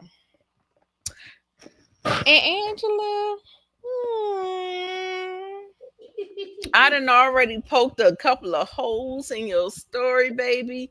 Girl, Right. when I tell you, Ugh. don't, girl, women be lying. She's They such be a bad lying liar. about their relationships. Like, it's so crazy. Like, why are y'all lying to protect? Girl, I don't. I mean, it's because I decentered men.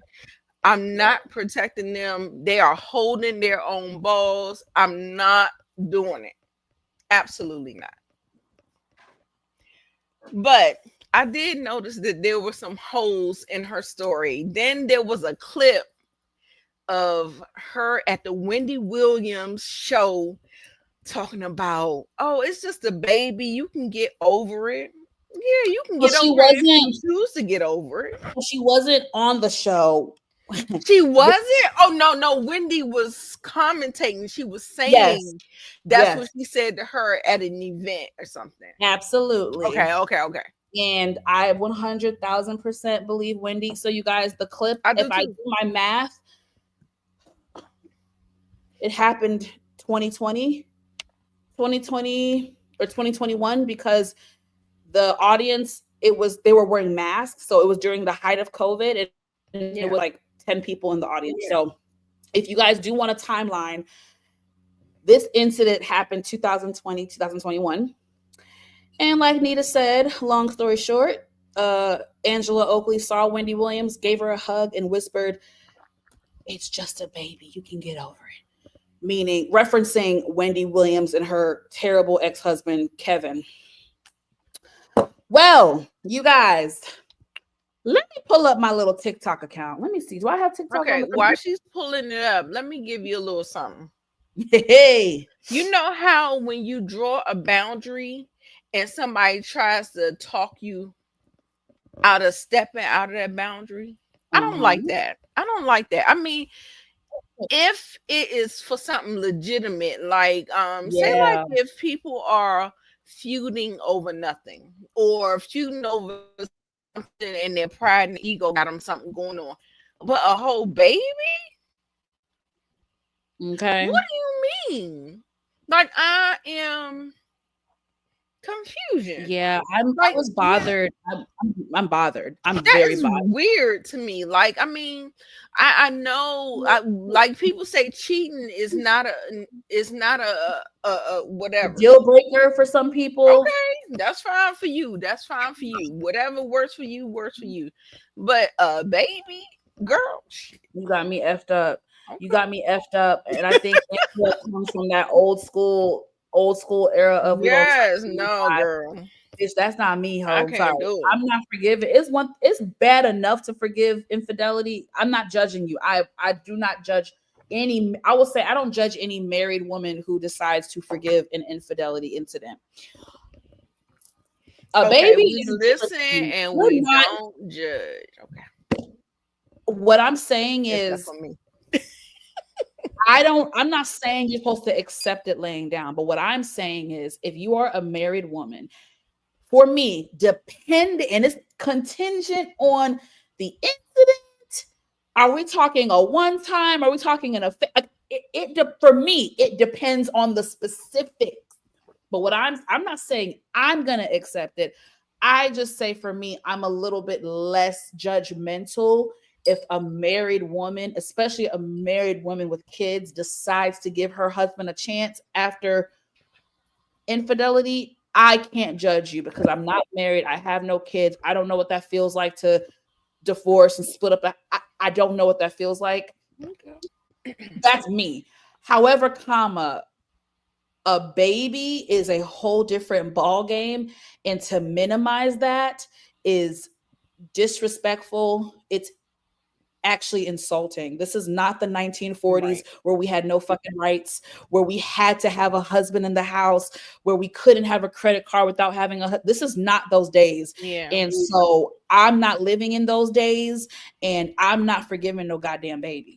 Right. And so Mo, what I'm saying about this whole thing about Angela Oakley, I feel like she keeps trying to say she this self-made millionaire, and I don't believe that that is true. I don't believe that. believe that she is using Charles Oakley's money Okay, hold to up. make Okay. her come up. So when you use somebody else's resources, then you have to accept certain things. Now, what you Haven't gonna? they been together a long time? Am I tripping? I don't How think long so. they been together, girl? I don't think so.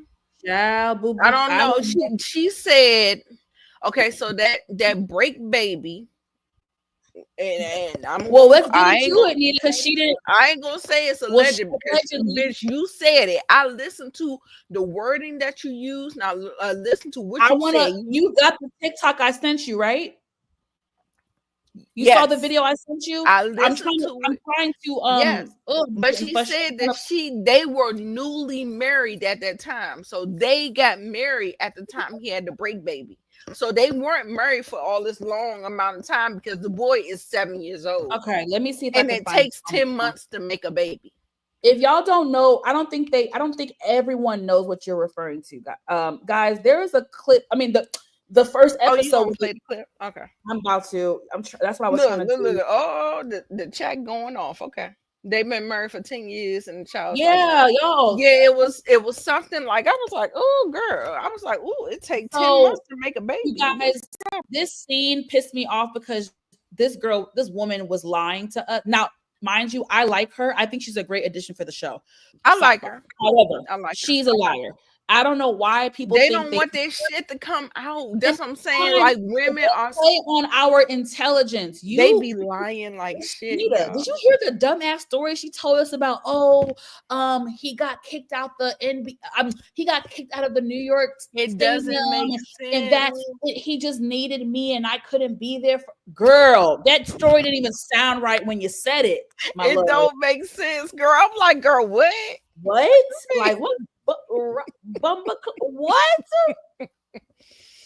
All right, Yeah, she y'all. So said I she got was the clip. self-made. I'm like, girl, what you mean you self-made? But then he holding like they are lying. They are lying. But I'm saying, I mean, I guess you do want to look good on camera, but No, I get it to an extent, but don't play on our intelligence.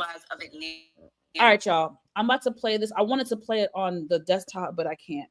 So okay. somebody on somebody on TikTok basically saying, did anybody clock Angela's tea in last night's episode? Oh wait. I think the first or second episode. When Angela said this, we shared 4 beautiful children. I have Amari, who's 24, Amy, who's 11, Charles has Charlie Jr., and we shared Arlie, who's 7. Ooh, looks, I can't wait to. Charles has Charlie Jr. And did you notice that she disclosed the age of all the children except for Charlie Jr.?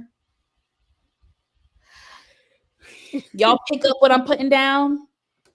She disclosed the ages of all the children except for the young one. Yeah. It's Yeah, giving she's getting some benefits for what she is putting up for. At least pay me for my pain. Shout out the person that I don't like, FD. Pay me for my pain. So pay me for my pain. It's but giving if you. he's holding it over your head, then what? Is he really paying her for her pain? You Is think if he's they're holding it going back over and her forth, the head? family is going back and forth. They said the mother and the like Oh, that too. Yes. after hearing so many different stories of how this man has handled you. I'm not gonna say abuse. I don't know what, but I mean, if don't him know. doing all the stuff to get ejected out of a fucking arena, he might be. That was so stupid. He might be able to do something like that. Like, come on, I don't put it past no man. No, I don't put it past a lot of men. You're right. And did y'all see y'all saw it, but you remember the part where she mentioned therapy and almost like how much therapy they've gone to? Yes, and Belle. wait, did I already see it? Maybe I don't think so. She No, is straight. it's down. It's down. Oh, down. 921. Okay, he's taking care of her family. Yeah, he's taking care. It definitely seems like he's taking care of her family. She ain't no. I think she meant we. I think she meant they together as a married couple. You know, what's yours is mine. What's mine is mine. I think she meant we as a union are millionaires. I don't know about her being one by herself, solo dolo. I don't know about that, Shawty. Did he sign up for that though? Why would you hold it? Why would you hold it over somebody's head if we signed up? If yours is mine and mine is my. No, that's how I signed up. If yours is mine and mine is mine. That's how I'm signing up. So when you see that ring on my finger, yours is mine and mine is mine. I want to play it again, y'all. I want to play it again. Okay, I'll be back. When Angela said this, we shared 4 beautiful children. I have Amari, who's 24, Aiden, who's 11, Charles, that's Charlie Jr., and we shared Arlie, who's 7. Charlie Jr., I'm sorry. Charlie Jr. is the alleged outside baby. She said all 4 children's name and age, except for Charlie Jr. That was a dead giveaway. And now to Shayna's point, and the point that we all agree on, why, if you're gonna, I don't give a fuck about you lying. If you want to lie about some shit from donkey years ago, that's your prerogative. I don't give a shit. What I do give a shit about is you playing on our intelligence. Do not lie. Bitch, if you're gonna lie, have a good lie. Here we go. Me and Charles have been together for X amount of years.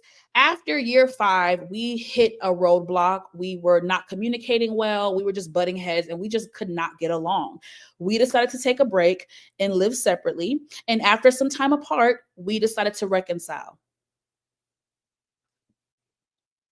What do y'all think? That sounds 50 times better than the stupid NBA story and getting kicked out the state. Does that not sound 100 times better? Anyway, I'm going to be honest, you guys. I saw him in person. I was able to be at she has an event at the end of the season, a charity event. And I was there, and even in person, his demeanor, I don't know how to explain it. He just gives me very standoffish, mean, uninterested vibes. Like, I'm used to men who are quiet and reserved. I actually find men who are quiet and reserved to be sexy. It's more than quiet. It's just he has a about him. Anyway, I don't like him. I don't get good vibes.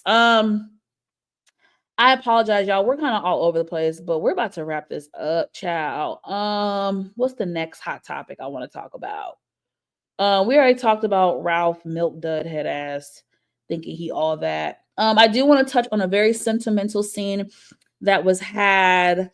No, I do. Sorry, before we get sentimental, I gotta laugh, y'all. So Shamia and Angela Oakley, baby, they go back and forth. What had happened was after Shamia's birthday, event, I think it was Shamia, Angela, and Drew. They met up at the gym or something, and I do feel like Angela went a little hard on Shamia and was like, "Oh, you were Portia's backup," and and then they misquoted Shamia. Shamia never said anything about Drew effing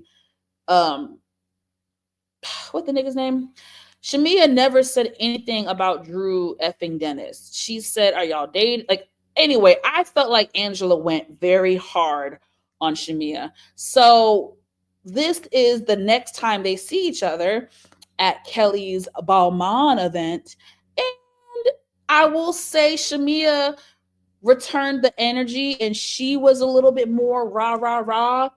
And they went at it, and Shamia, for some reason, decided to go low and talk about the girl's nose job, which is a botched nose job, saying that she looked like LaToya Jackson and, going with your 99 nose. And then Angela said, "Well, go on, Flavor Flav." Now, when she said Flavor Flav, a lot of us were like, "Bitch, what you trying to say, ho?"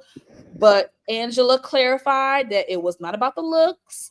It was, and she said it in her confessionals before she even heard feedback from social media. So I do believe her. She was like, well, basically, I call her Flavor Flav because she wants to be up Portia's ass. Flavor Flav was the number one hype man in the music industry, bitch.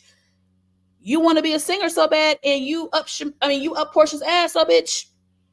You Flavor Flav. Now, I believe her. Like I said, I believe Angela's explanation because she said it in her confessionals long before it hit the airways and long before she got feedback from social media. I just think it was not the best comeback. I wish I had the photo of Shamia nostrils when she was imitating. The nose is mine. She said, "Your nose is mine." Listen, she was funny. She is funny. I like Shamia. I love Shamia. I love Shamia. I love Shamia. That shit was funny to me. For me, I feel like that's what you call fun shade. Fun shade. I mean, it's girl, never everybody is saying it. But so for me, it was fun shade, but I also, on the flip side, I do think it is lowbrow to talk about people's looks and appearances. Some people would say that is mean, that's low blow. That's not her original nose. It is not. We can make fun of what. Oh, surgery. We can make fun of what is not natural. That makes me feel better. You can't help what you can't help. But girl, we can make fun of what you paid for, girl. Okay, you're right. Well, Nita, go back for your refund. Go back for the refund. Nita makes me feel better about it. So if Nita say I can make fun of her nose, I can make fun of her nose. So Angela, I think you are a beautiful woman, and I think you're a great addition to the show. But beloved, that nose job is treacherous. You are giving like you are part of the Jackson family. You are giving LaToya Jackson, and I think Shamia was spot on. I think you should get on an episode of Botched, because whoever did that nose job. Now I ain't say an episode of Botched. I mean, girl, did Monique hit it better than me? I mean, y'all was thinking it. Right. We was thinking it, but you said it. You said it. I like her, Angela. Maybe when I hear every person I think you're beautiful. On it, nobody can stand the pinch nose conversation. Your nose is mine. Now I have to get Portia when she said he did holler. Bitch. I have to get Portia that. Portia do be funny sometimes. That's how you know they play off each other and they have a relationship. You know what I'm saying? She was like this, bitch. I loved it. I will say, y'all know I don't get Portia. I just went the fuck in on Portia 15 minutes ago. I was crying and shit, but the bitch did have Shamia's back finally in this one scene, because she was like, well, because she was basically, I guess, off camera, like in the moment they edited out, but the girls were kind of like feeling a way that Shamia went for Angela's appearance. And I remember there was a chopped scene where Portia was like, well, why y'all focusing so much on what Shamia said? Because the girl called Shamia Flavor Flav, so it seems to be a tit for tat. She did take up for Shamia finally. That was good to see, even though we know it's going to be very short-lived. Nonetheless, Angela, you're beautiful. That nose job is terrible. Moving on. What else? Because we about to be done, y'all. I think we're down to the we got two more scenes, you guys. Two more scenes. I really enjoyed this scene. Hold on, let me take. Yeah, come on, Kelly, for the events, Balmain. Yeah, I have to give. Yes, I think Kelly is really giving that je ne sais quoi. Yeah, she is that rich bougie, real rich bougie bad bitch that we need for RHOA. You know, this is how the franchise started, you guys. Housewives, the Housewives franchise started as, meeting women who lived, behind the gates and lived a certain lifestyle, and the rich and it was. That's why I didn't understand. Like, I'm in the comments, reading people's comments, and they're saying that Shamia is braggadocious and all this other stuff, and I'm like, no, baby, she's just living her life. I'm gonna need y'all to sit down. Didn't y'all say y'all wanted luxury lavishness is Clock it. beyond the Clock gates, it. and that is exactly what she's giving. So sit your ass down. Shut the Those people, they want it both ways, Nita, and they're not going to be pleased either way, child. So, right. nonetheless, I think Kelly is a great addition to the franchise. So Mhm. she and Kenya Summer Moore have a really nice girls' day. We get to Cute, see, cute. and very much so, we get to see inside of Kenya Moore hair care. Beautiful, Salon. beautiful. Can I clap? Can I clap? Yes, it was It was absolutely beautiful. the It was decor, stunning. the details. I It was stunning. loved It it. was stunning. I need y'all to go Um, support in ATL. I need I y'all to don't go even know if support. it's open right now. Um, Yikey, dikey. Hey, I'm gonna try Greta. to, I'm gonna try to get more information, but I don't think it's. I don't know if it's open, and if it is open, I think it's only select days. But I'm praying that Kenya. I'm just praying that it does open, reopen. I don't know. That I don't part, want to Shayna. misquote. I just heard some things, but I really am rooting for Kenya. I think the concept is amazing. I think the space is amazing, and I think it would do well here in Atlanta. I really do. So I am rooting for I Kenya. hope so. And I hope that she has so much of a presence and she has so much of a fan base that Kira, even though we saw that she said she went through Brooklyn's college fund, girl, what? that was a little I stinger. hope that she has somebody that will invest in her and she can get her money back and she can do great Yeah, things. That's what I hope for. yeah. That's my wish for her. So 400K is crazy. Um, I'm trying to understand what she spent 400K on. I Don't get mean, me wrong, supplies and stuff is very expensive. it's not that expensive. I need Tariffs, to know how. everything I that's know a going on. lot of. I am friends with a lot of hairstylists. I'm trying to, and I'm not discrediting Kenya. I just more so want to make sure that she didn't get duped in overpaying for certain things, because even though the space is not your average salon, so I do want to give her credit. Like, Right. she They're definitely spent different money. areas, right? Yes, she definitely spent a cute coin on the establishment and the decor. I want to give her that Me credit. too, She did. Shayna. I'm trying to understand where all the money went from a business standpoint. And like I said, someone who has a lot of friends in the hair beauty industry, I have a lot of friends that are salon owners, were once salon owners. I just want to know. I'm just inquiring minds want to know where the 400K, where it went. It's Um, yeah. for me, it's very, very it depends. There are a lot of variables. Are you Mhm. in a highly populated She is. I neighborhood? can tell you she is. It is. Okay. If it's highly populated, it And costs very more. popular in a very It nice area. costs more. It's in If a you very got nice great area. real estate, Yep, that just in that's true. itself. You're right. I mean, you're And right. then because I'm in real estate, y'all. So Yes, then, now with the economy under, well, I mean, she kind of started under the Biden administration, maybe. that's what I'm saying. This I was a don't year know, but ago. I know So, that the Trump administration has skyrocketed because of the tariffs and all the things. oh, it's A lot already, of but it was already that way even during, I mean, even last year, 2 years ago, the real estate, the real estate has yes, gone Kira. up. So Yes, Kira. I'm putting she put listen. her These realtor things hat cost on. more money. It Yeah, it costs more money, and things are short because I don't know what the fuck are they doing. They're like cutting jobs and they're oh, I making don't want things to talk. higher, and we don't Yeah, have things, and we don't. it's so It's so terrible. crazy. So But my thing is, in that business, it's so easy to make the money back. Um, for if she one, has the backing, like no, no, team team not just the twirl, I'm backing, gonna not need y'all to team twirl y'all ass down there well. I to see what her. you mean. You mean the clientele backing, the actual bodies that come. Yes, you are right. That's You how are you right. make your ROI, your return on investment. But listen, People have to come.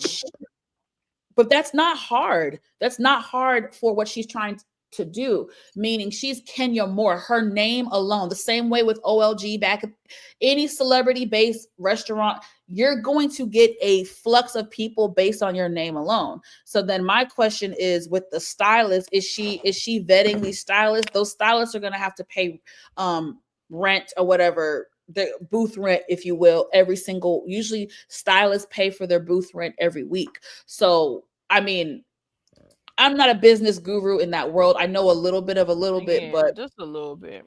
I know a little bit of a little bit. Oh, However, I am sorry, y'all. concerned because she got kicked out this season, she lost a paycheck. She did lose. She We did. do have to consider now, sadly, Unfairly.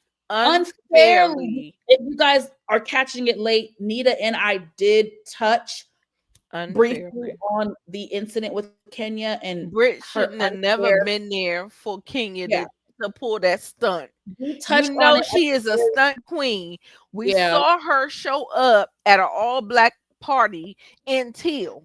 So you know Kenya is a stunt queen. We're gonna pull it. We're gonna do it. yeah, you guys are right. I think the economy is the economy and real estate plays a big part, but I think Kelly We're was gonna do giving good advice. Again, you're not just it's Kenya Moore, you guys. She's not an average bitch. Like she was gonna, I know she was scared, rightfully so, but I was with Kelly. I was like, girl, you're gonna be fine. But now seeing that she did lose a paycheck this season, she yeah, probably it's did. scary. It's scary, and I don't know. But seeing the way it played out, I honestly feel like she could possibly have a lawsuit. Like when I go to my union and say that I Yeah, feel unsafe, my union goes to work. I get it. The So thing is, Nita, she wants hopefully to she'll do that. maintain. Hopefully Well, she'll no, do she it. wants to, she would much rather swallow her pride and maintain a good relationship with Bravo and NBC versus doing that. She saw what it did with Nene, and I do not see Kenya going that route, even No. though Kenya has a legitimate lawsuit, in my opinion. For I me, think Nene didn't feel legitimate to me. it did not feel legit. You're right, but the point I mean is like she saw what it looks like when the HBIC goes up against a Yeah, network. you don't know how it's gonna play out for you. You don't Exactly. know. So I You don't think know. even though she knows it was a wrongful termination, I think she's going to humbly maintain a good relationship with them. But before we move And on, the, I and do. the reason why I say that, I agree with you because I feel like she's keeping silent. Well, she's been loud No, she said something when on it Twitter. actually happened with Yeah, yeah, Carlos yeah. King. Oh, And she was on what's that lady Tamron show? Hall. Tamron Tamron Hall. Hall. No, you're She right. did it initially when it happened, but Yes, she has been quiet.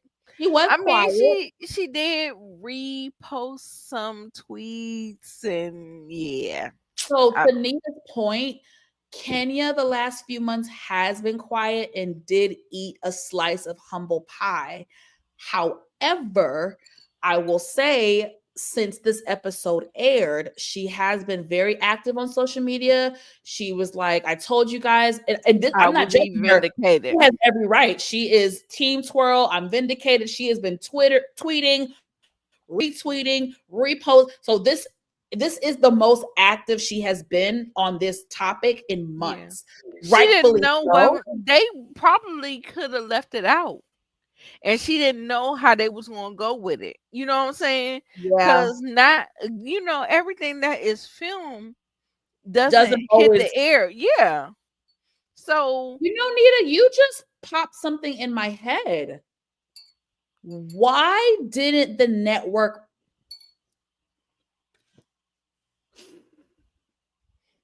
I'm wondering now if the network could have really protected her, meaning they could have cut that out and pulled a meeting with Britt and right. Kenya and said, hey guys, we are They going to. could have kept it cute.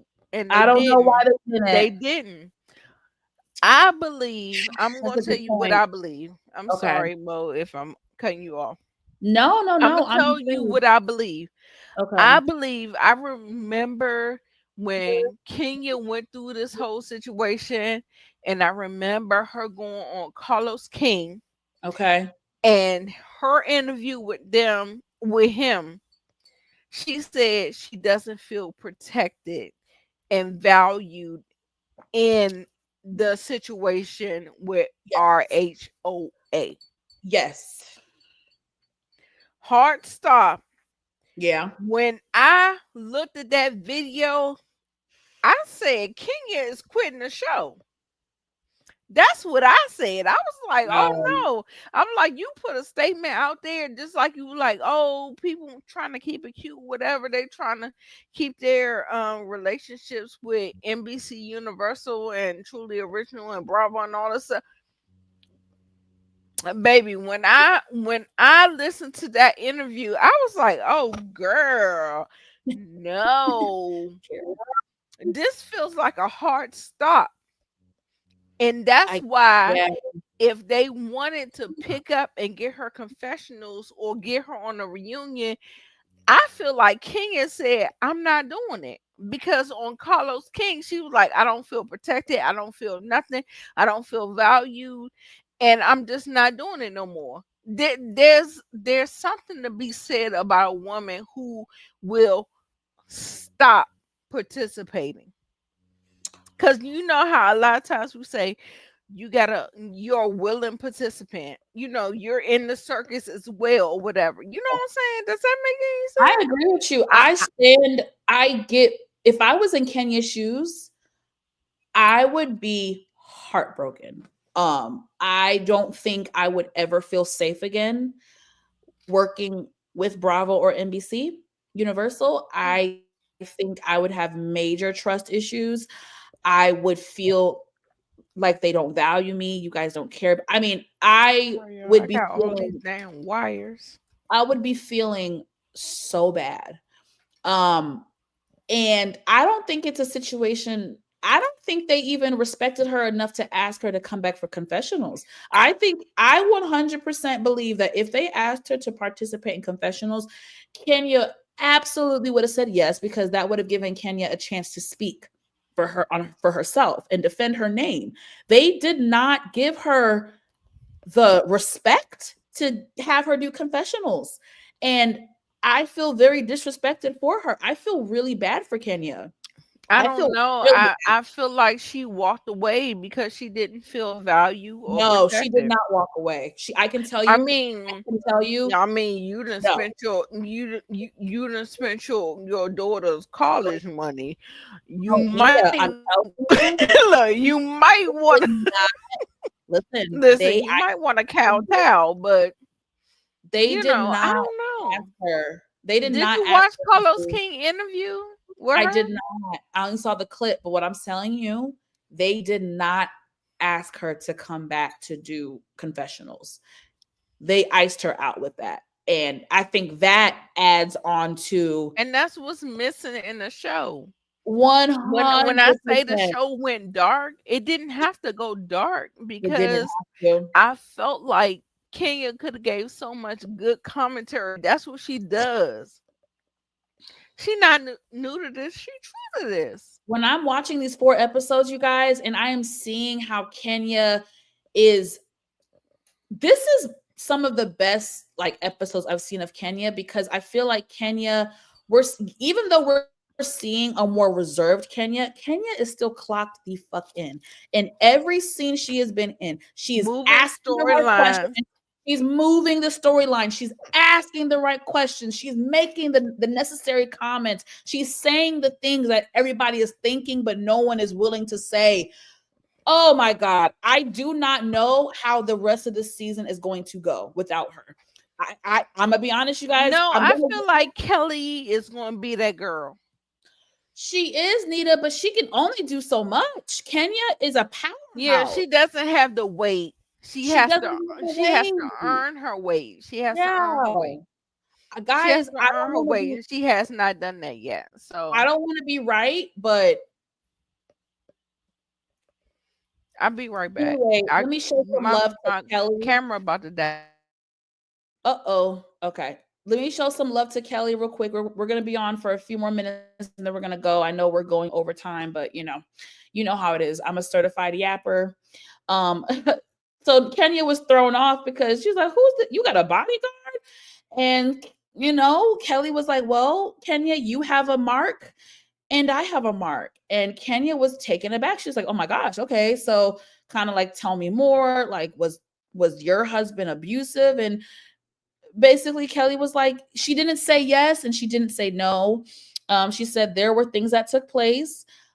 Kenya asked, did he ever threaten you and physically? No, she said, do you have proof of him threatening you? And Kelly said, yeah, girl, he threatened me in court. They held him contempt of court and he threatened me. And I now have a restraining order against him and he cannot see the kids because he threatened to kill her.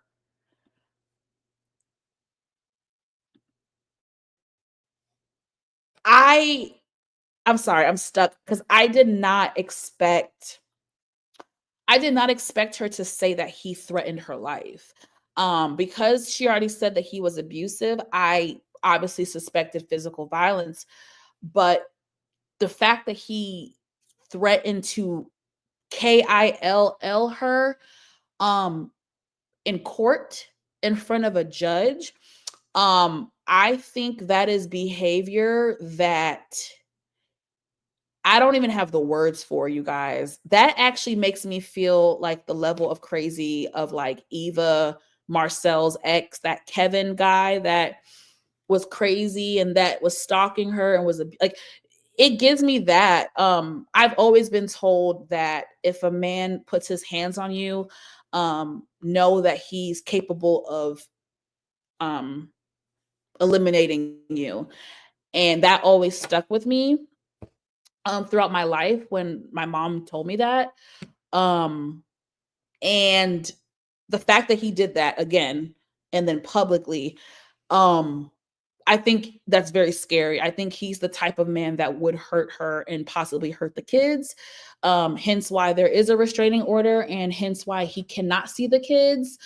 And I feel bad for her daughters because again, she has daughters and I don't even know having a father that's like that. I don't even know how that would affect you in so many different ways. And I really feel for Kelly. And you guys, it just shows you that you never know someone's story.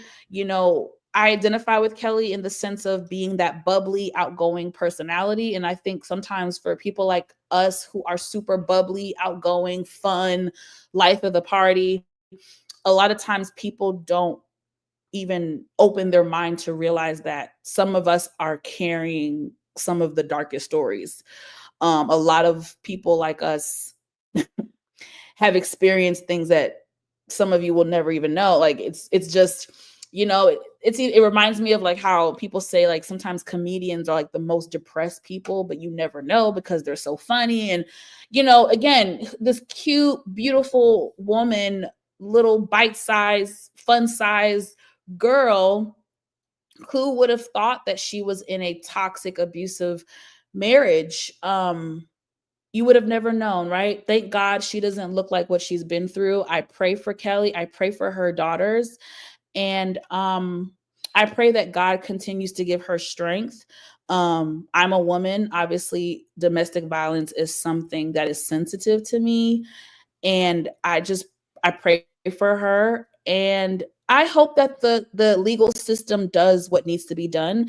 And I pray to God he never harms her or any of her children because that's just diabolical. Absolutely. Anything you want to add to that before we move on No. to the bank? I was cracking. For me, I just want to say that whole thing about him threatening Mhm. her in the Yeah. courthouse in front of a judge Woo. and everybody else in the courthouse. Y'all can't say these niggas be lying. Y'all be taking up for them. Y'all be lying for them. At Mm. what? Your expense? I what? Yeah, You're taking up for a no good ass nigga for what? That I'm doesn't worried make for her sense too. to me. Can y'all make that make sense to me? I just want No, somebody to make it sense. Put in the comments. I Make don't this think shit any of make us can sense to make it. me.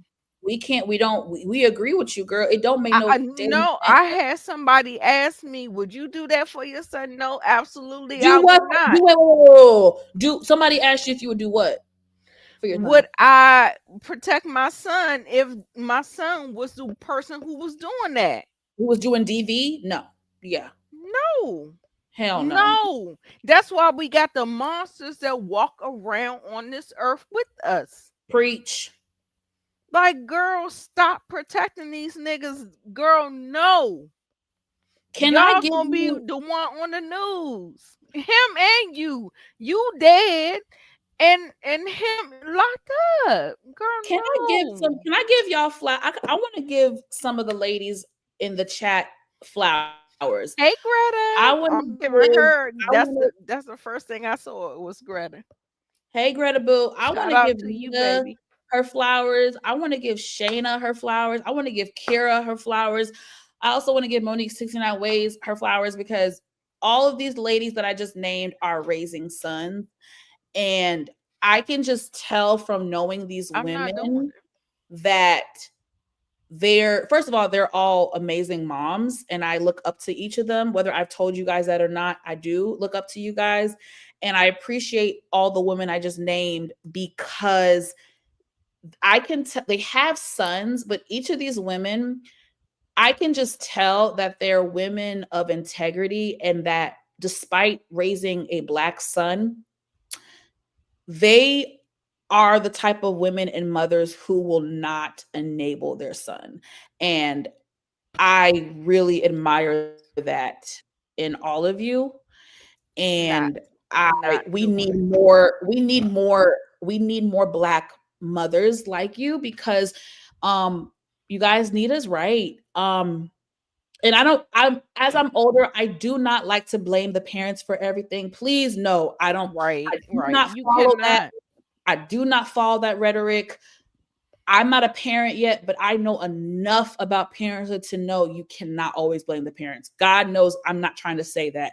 But I also have seen it where I have seen the parents enable And they will. And they in a will. toxic, very toxic way. And that's very much so real too. Uh-oh. Is it my internet or Anita's? Can y'all hear me? Put in the chat if y'all can hear me and see me because I don't know if it's my internet. Nita is spinning. Are we both spinning? Please, somebody say something. Okay, good. So it's just Nita. She'll be back in a second. You guys are welcome. You're welcome, Kira. You're welcome, Shayna. I'm sure Monique 69 Ways will see this. I just really admire all of you as women, as mothers, because as a single black woman, child, I'm trying to hold off. I'm trying to hold my head above water. I don't even know how you all do it as mothers. I really, really, really, really, my hat goes off to you guys. But okay, we're gonna hurry up. I hope Nita comes back. I keep saying we're gonna hurry. Y'all know I'm a certified yapper. Okay, we're at the end.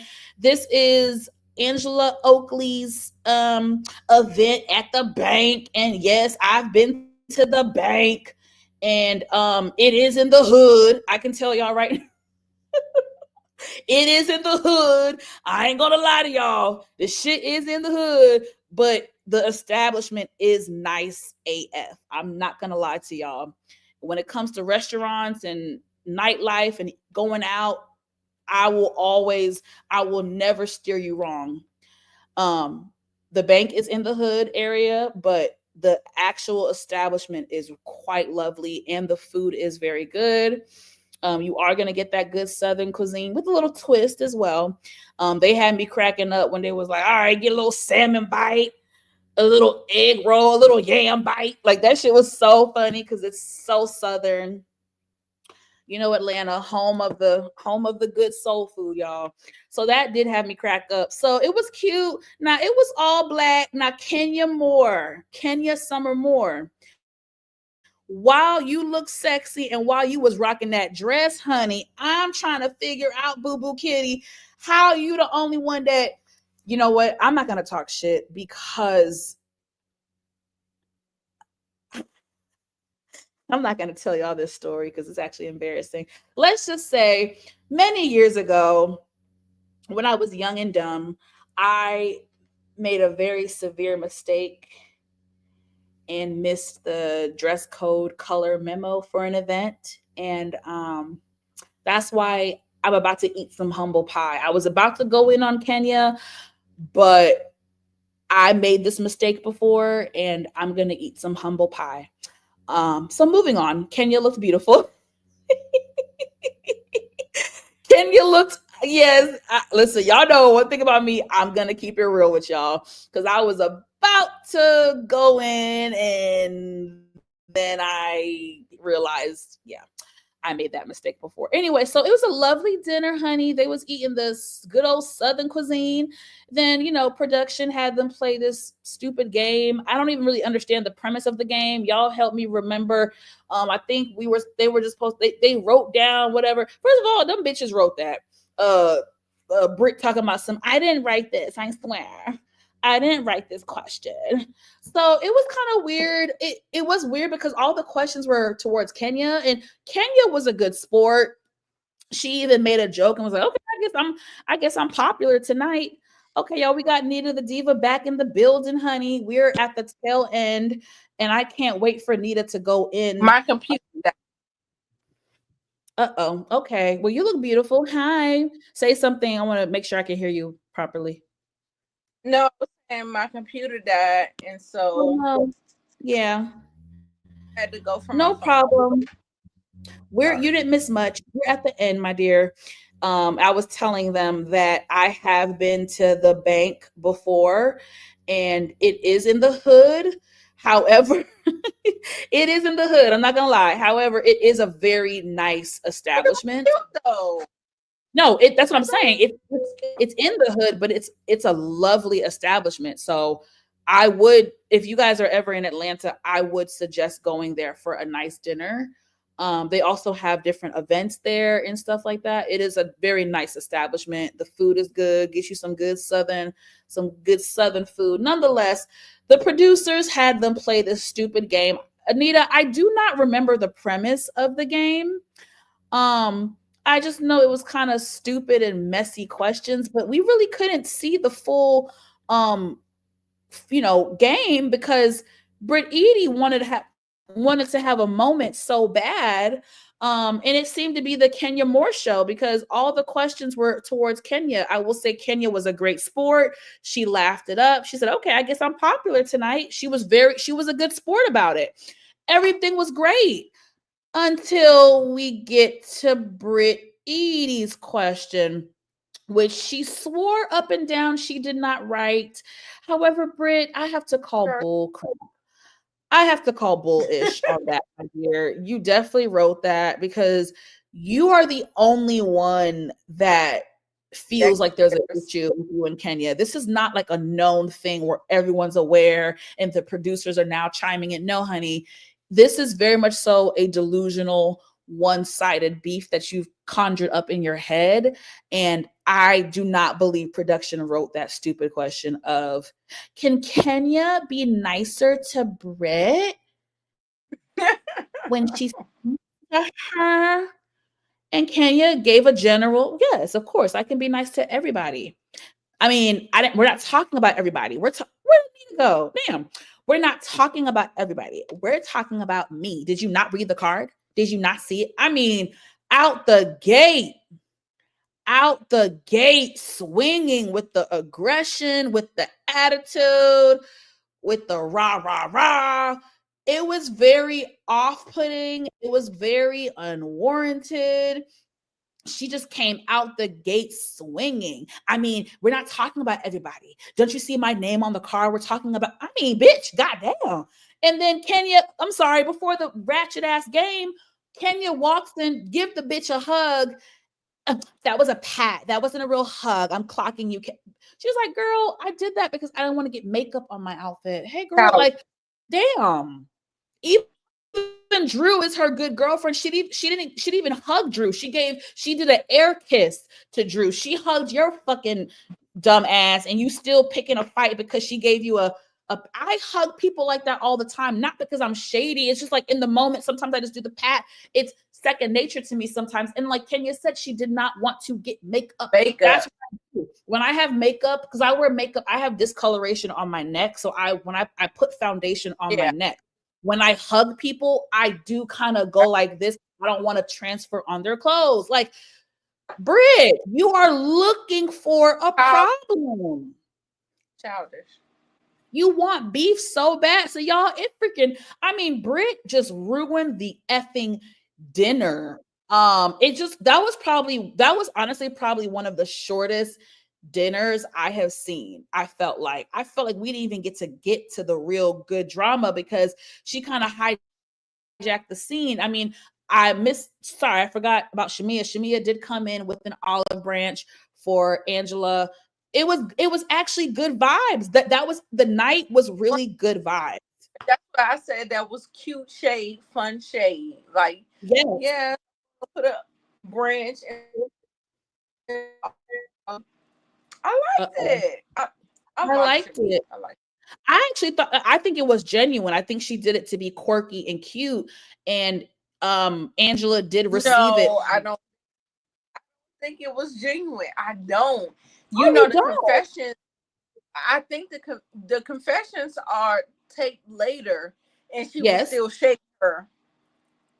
Well, I can tell you why, Nita, because they have another falling out. Like this is a situation where they made up briefly, and they just for the rest of this, they kind of continue to butt heads. So that's probably why you caught the shade. But for me, I felt it was genuine, even with her being nervous.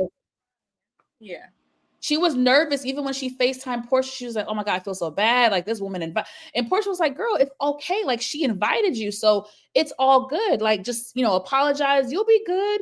And she was like, okay, you're right. Like, I think Shamia really was embarrassed. She really felt bad. She did feel like she took it too far. Like it felt genuine. Unfortunately, from what I heard, they end up falling out again later in the season. Nonetheless, it was a nice effing dinner until Britt, attention whore, had to hijack the moment. So they like, all right, we want to keep it positive. We're going to wrap this ish up. So the ladies the event's done. Angela gives them their gifts and they're done.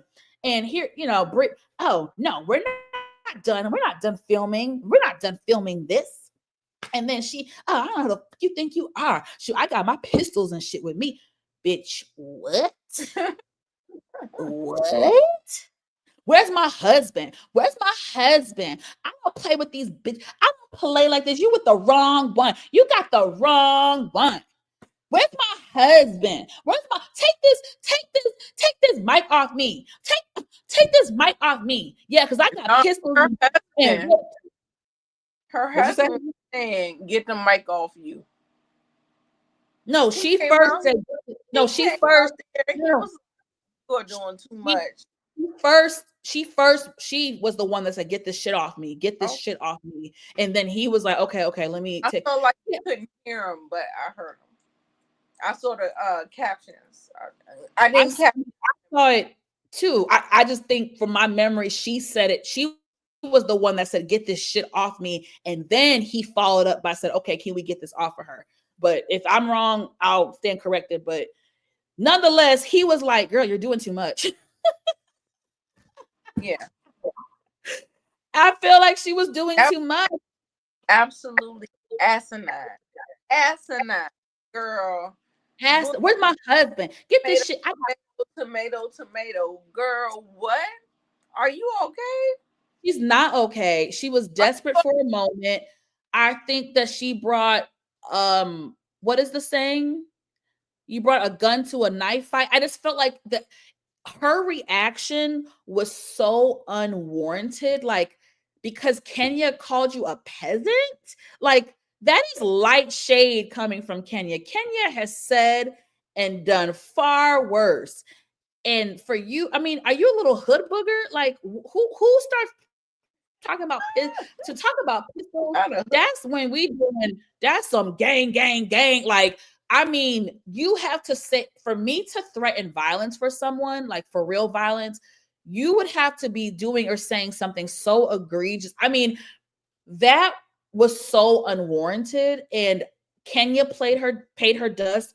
And I love that Kenya got in the car with Shamia and Portia, and Kenya she was really good. Like, she had her acting skills on, because I think she was very bothered and really nerved, like, by what Britt was saying. So I don't think Kenya wanted to antagonize her. So she calmly got into Portia and Shamia's car, and they rolled. And that's why when they finally drove off,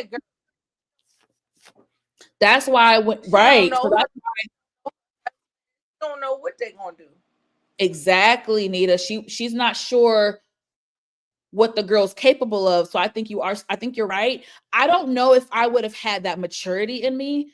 So I do commend Kenya in that moment, but trust, as soon as they drove off, she was like, yo, that girl talked about guns. Portia was like, wait, what? She said gun. Like, you can tell they didn't even, I don't think they heard that part. Yeah, I think it was in her car by the time that all that happened.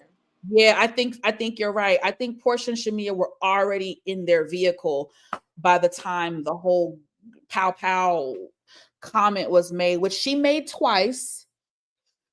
That was very disturbing. Like I said, you guys, my jaw was dropped.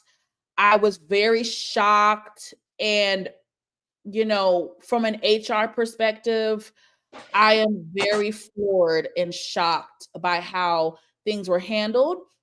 I feel as though if they were going to suspend Kenya, they should have suspended Britt Eady. I think as soon as Britt said that, she should have been suspended. And I'm not saying for the whole season, but I do think there should have been a 3-episode, 5-episode suspension, just like they do in the NBA when they have brawls and physical things happen in the NBA or misconduct.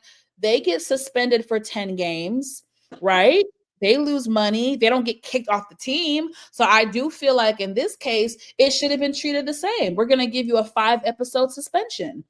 And I think they both should have been suspended. When you're in high school or middle school and you get into a fight, depending on the circumstances, actually 9 times out of 10, they suspend both kids. So yeah. I don't get why Kenya was the only person that was punished when someone actually, threatened her with physical violence with a weapon. I just don't get it. Like I said, you start at the beginning of the story. Kenya was a reaction to the bullshit. I agree. Does that make sense? I agree. I don't know. Like Britt should have been dismissed or suspended, whatever the fuck you want to try to spend that. Whatever you want to spend that shit into, she should have been gone. So I agree. When Kenya's launch happened, she didn't even have to do that because Britt wasn't there.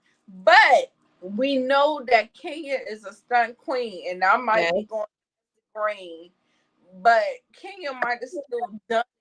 I don't know. Baby, when I tell you Kenya is a stunt queen, she might have done it whether or not Britt was dismissed on the show or not. She might have. We know that Kenya has had some missteps and things that were like, girl, what? Like, listen, so I can't say what Kenya would have done, but I still feel like she was humiliated. She was threatened. I felt like she had all the rights. And the thing for revenge porn, I thought that with revenge porn, I thought that it has to be the person that participated with you. But when I read the definition, I googled it. I googled it and it said that anybody that wanna enact something, but I just don't feel like that's not the case. If you are on Pornhub, if you are on and you're putting yourself out there, I don't understand how it's revenge porn. Like I feel like Yeah, revenge I get porn is what you're about saying. somebody who has taken intimate pictures with you and they don't fuck with you no more and they put it out as revenge. Like I don't think revenge porn should be anything that's on OnlyFans, that's on Pornhub, that's on anything Yeah. public. And you bring up an excellent point, and I will have to do some digging.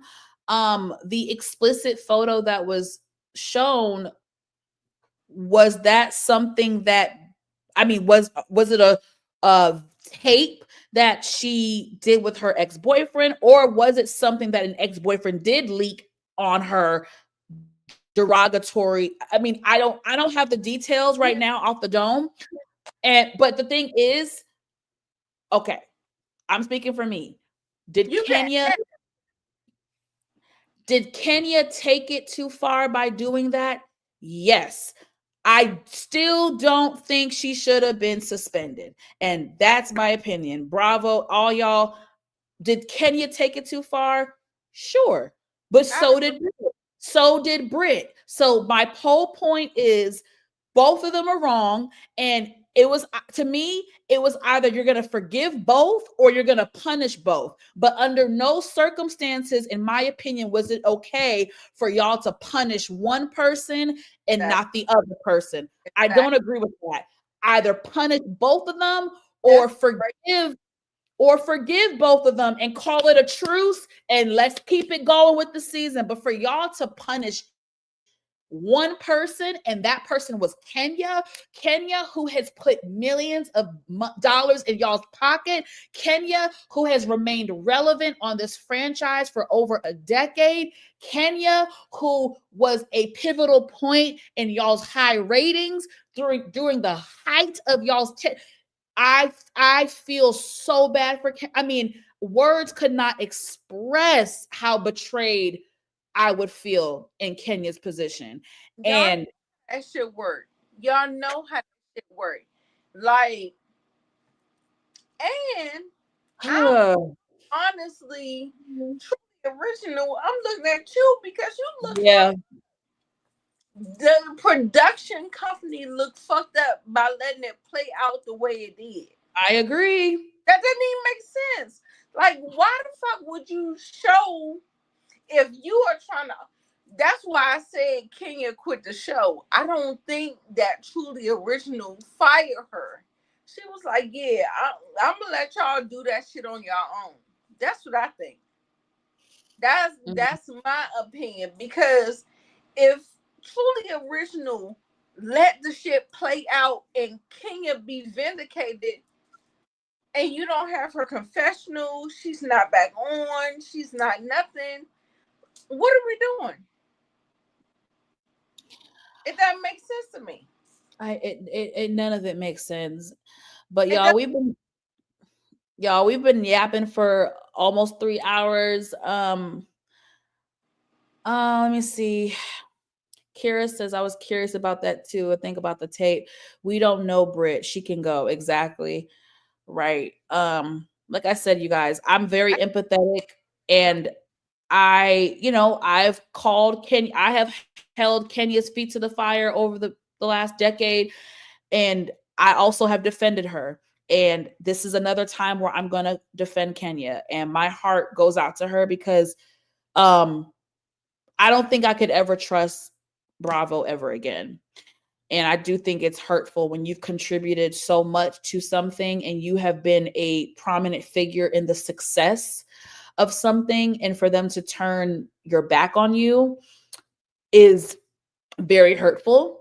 And I feel bad for what she's had to endure this past almost a year now. But she was right. She said she would be vindicated and we would see the truth. And Kenya Summer Moore, honey, you're right, and the fans are on your side, and I think you're gonna be okay, sister. But y'all, we're gonna see we're gonna see the blow. Oh my god, time to go. My chest. We're gonna see the blow up next week at Kenya Moore Hair Care. So we're gonna see the blow up. And I'm gonna decide. I'm gonna give it a few episodes after Kenya departs, but I don't know, you guys, because if it becomes a flop, I don't know if I'm gonna be honest with you guys. I think it flopped.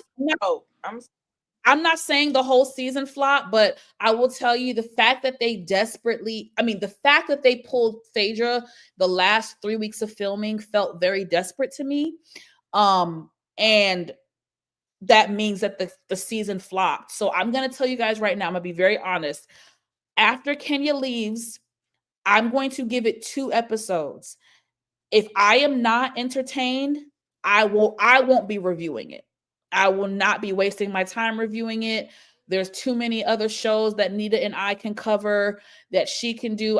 There's just too much content out there. I will not waste my time reviewing it if the show flops after Kenya's departure. So I'm just giving y'all a fair warning right now, because yeah. And I say I don't like the way they treated Kenya, and I'm not going to be here for it. So, like you said, 2 episodes, 2, but I might watch it, but it won't be Bravo time. It won't be on Peacock time. It'll be on the other time. Okay. But I'm not reviewing it. I'm not doing.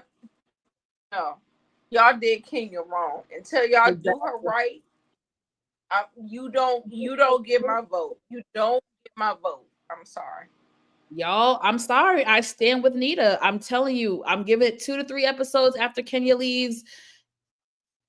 I'm gonna be honest. I'm not okay with what happened. When I tell you guys, it's really bothering me. Like I am a very empathetic person, so I know I'm kind of like, I have that in me more than the average. But seeing what I saw, like getting all the details now, I'm disturbed, and I don't know if I want to support it in the same way after her departure. That's really messed up. Over some bullshit. Over some, oh, you didn't hug me tight enough, bitch. Girl, I know. My shoulders, like, I'm not trying to. How do y'all think I felt? I feel blindsided because, like I said, I was working with production a little bit, not full blown. I was only on set a couple times, but I'm on set.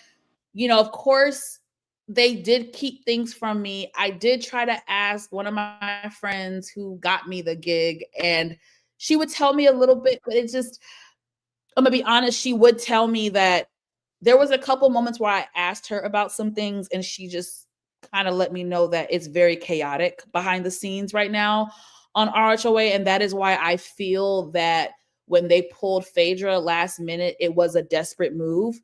And you guys, before the season premiered, I was not excited about it based on certain things that I knew behind the scenes. I was not excited about the season. And I'm sad. I don't know, you guys. I'm feeling like once Kenya leaves, it's just not going to be the same. So and who do you think Phaedra is gelling with other than Portia? Besides Portia and Shamia? Besides Portia, Shamia, and Cynthia, I can see her. I mean, honestly, I could see her being cool with Kelly, and I can see her being cool with Oakley, Angela. I can see her being cool with both of them. I don't know why I don't see her being cool with Cynthia, but I feel Cynthia be trying to be cool with everybody. So who knows? No, well, I was at the premiere. Cynthia and Phaedra interacted a lot. So they're on good terms. I will tell you guys, before it hit the blogs, when I was at that premiere, I already knew something was happening between Portia and Shamia. It was very obvious. The energy was very weird between them. They had a couple moments where they were. It should have been. It should have been. Yeah, it was just. But I mean, it takes a long time sometimes. They say it 7 times for abuse. I think Nita's having some tech issues. You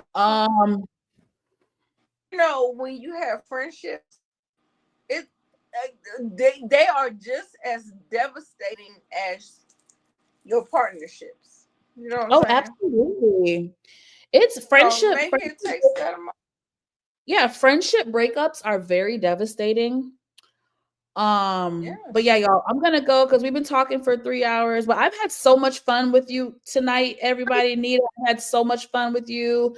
The audience, I've had so much fun with you guys. Thank you all for just being present and interacting with us. This has been a really excellent live. And I believe we're gonna be back tomorrow to discuss Married to Married to Medicine. Now I do have to, before we go live, I do have to catch up. I'm gonna be honest, you guys. Hold on, Nita, you're breaking up pretty bad, sis. I think it's your Wi-Fi. Oh. I temporarily checked out of Married to Medicine. So the last couple episodes I kind of just wasn't watching, but I saw the clips and I have been watching the reunion. So trust me, I have a lot of opinions to say. I have a lot to say. And I cannot wait to go the F in on Dr. Simone. I'm going to read her for filth. And I think Nita is going to tag team with me on that read session for Dr. Simone. So I cannot wait for that. Tomorrow. We're still deciding on a time tomorrow. It's probably gonna be afternoon-ish tomorrow. So yeah, sorry, y'all. I'm tired. I gotta pee.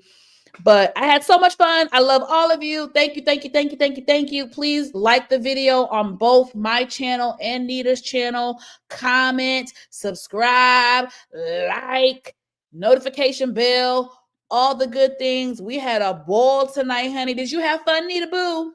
I did. Yeah, we have fun, baby. And we will see you guys tomorrow. Love ya. Mean it. Bye-bye.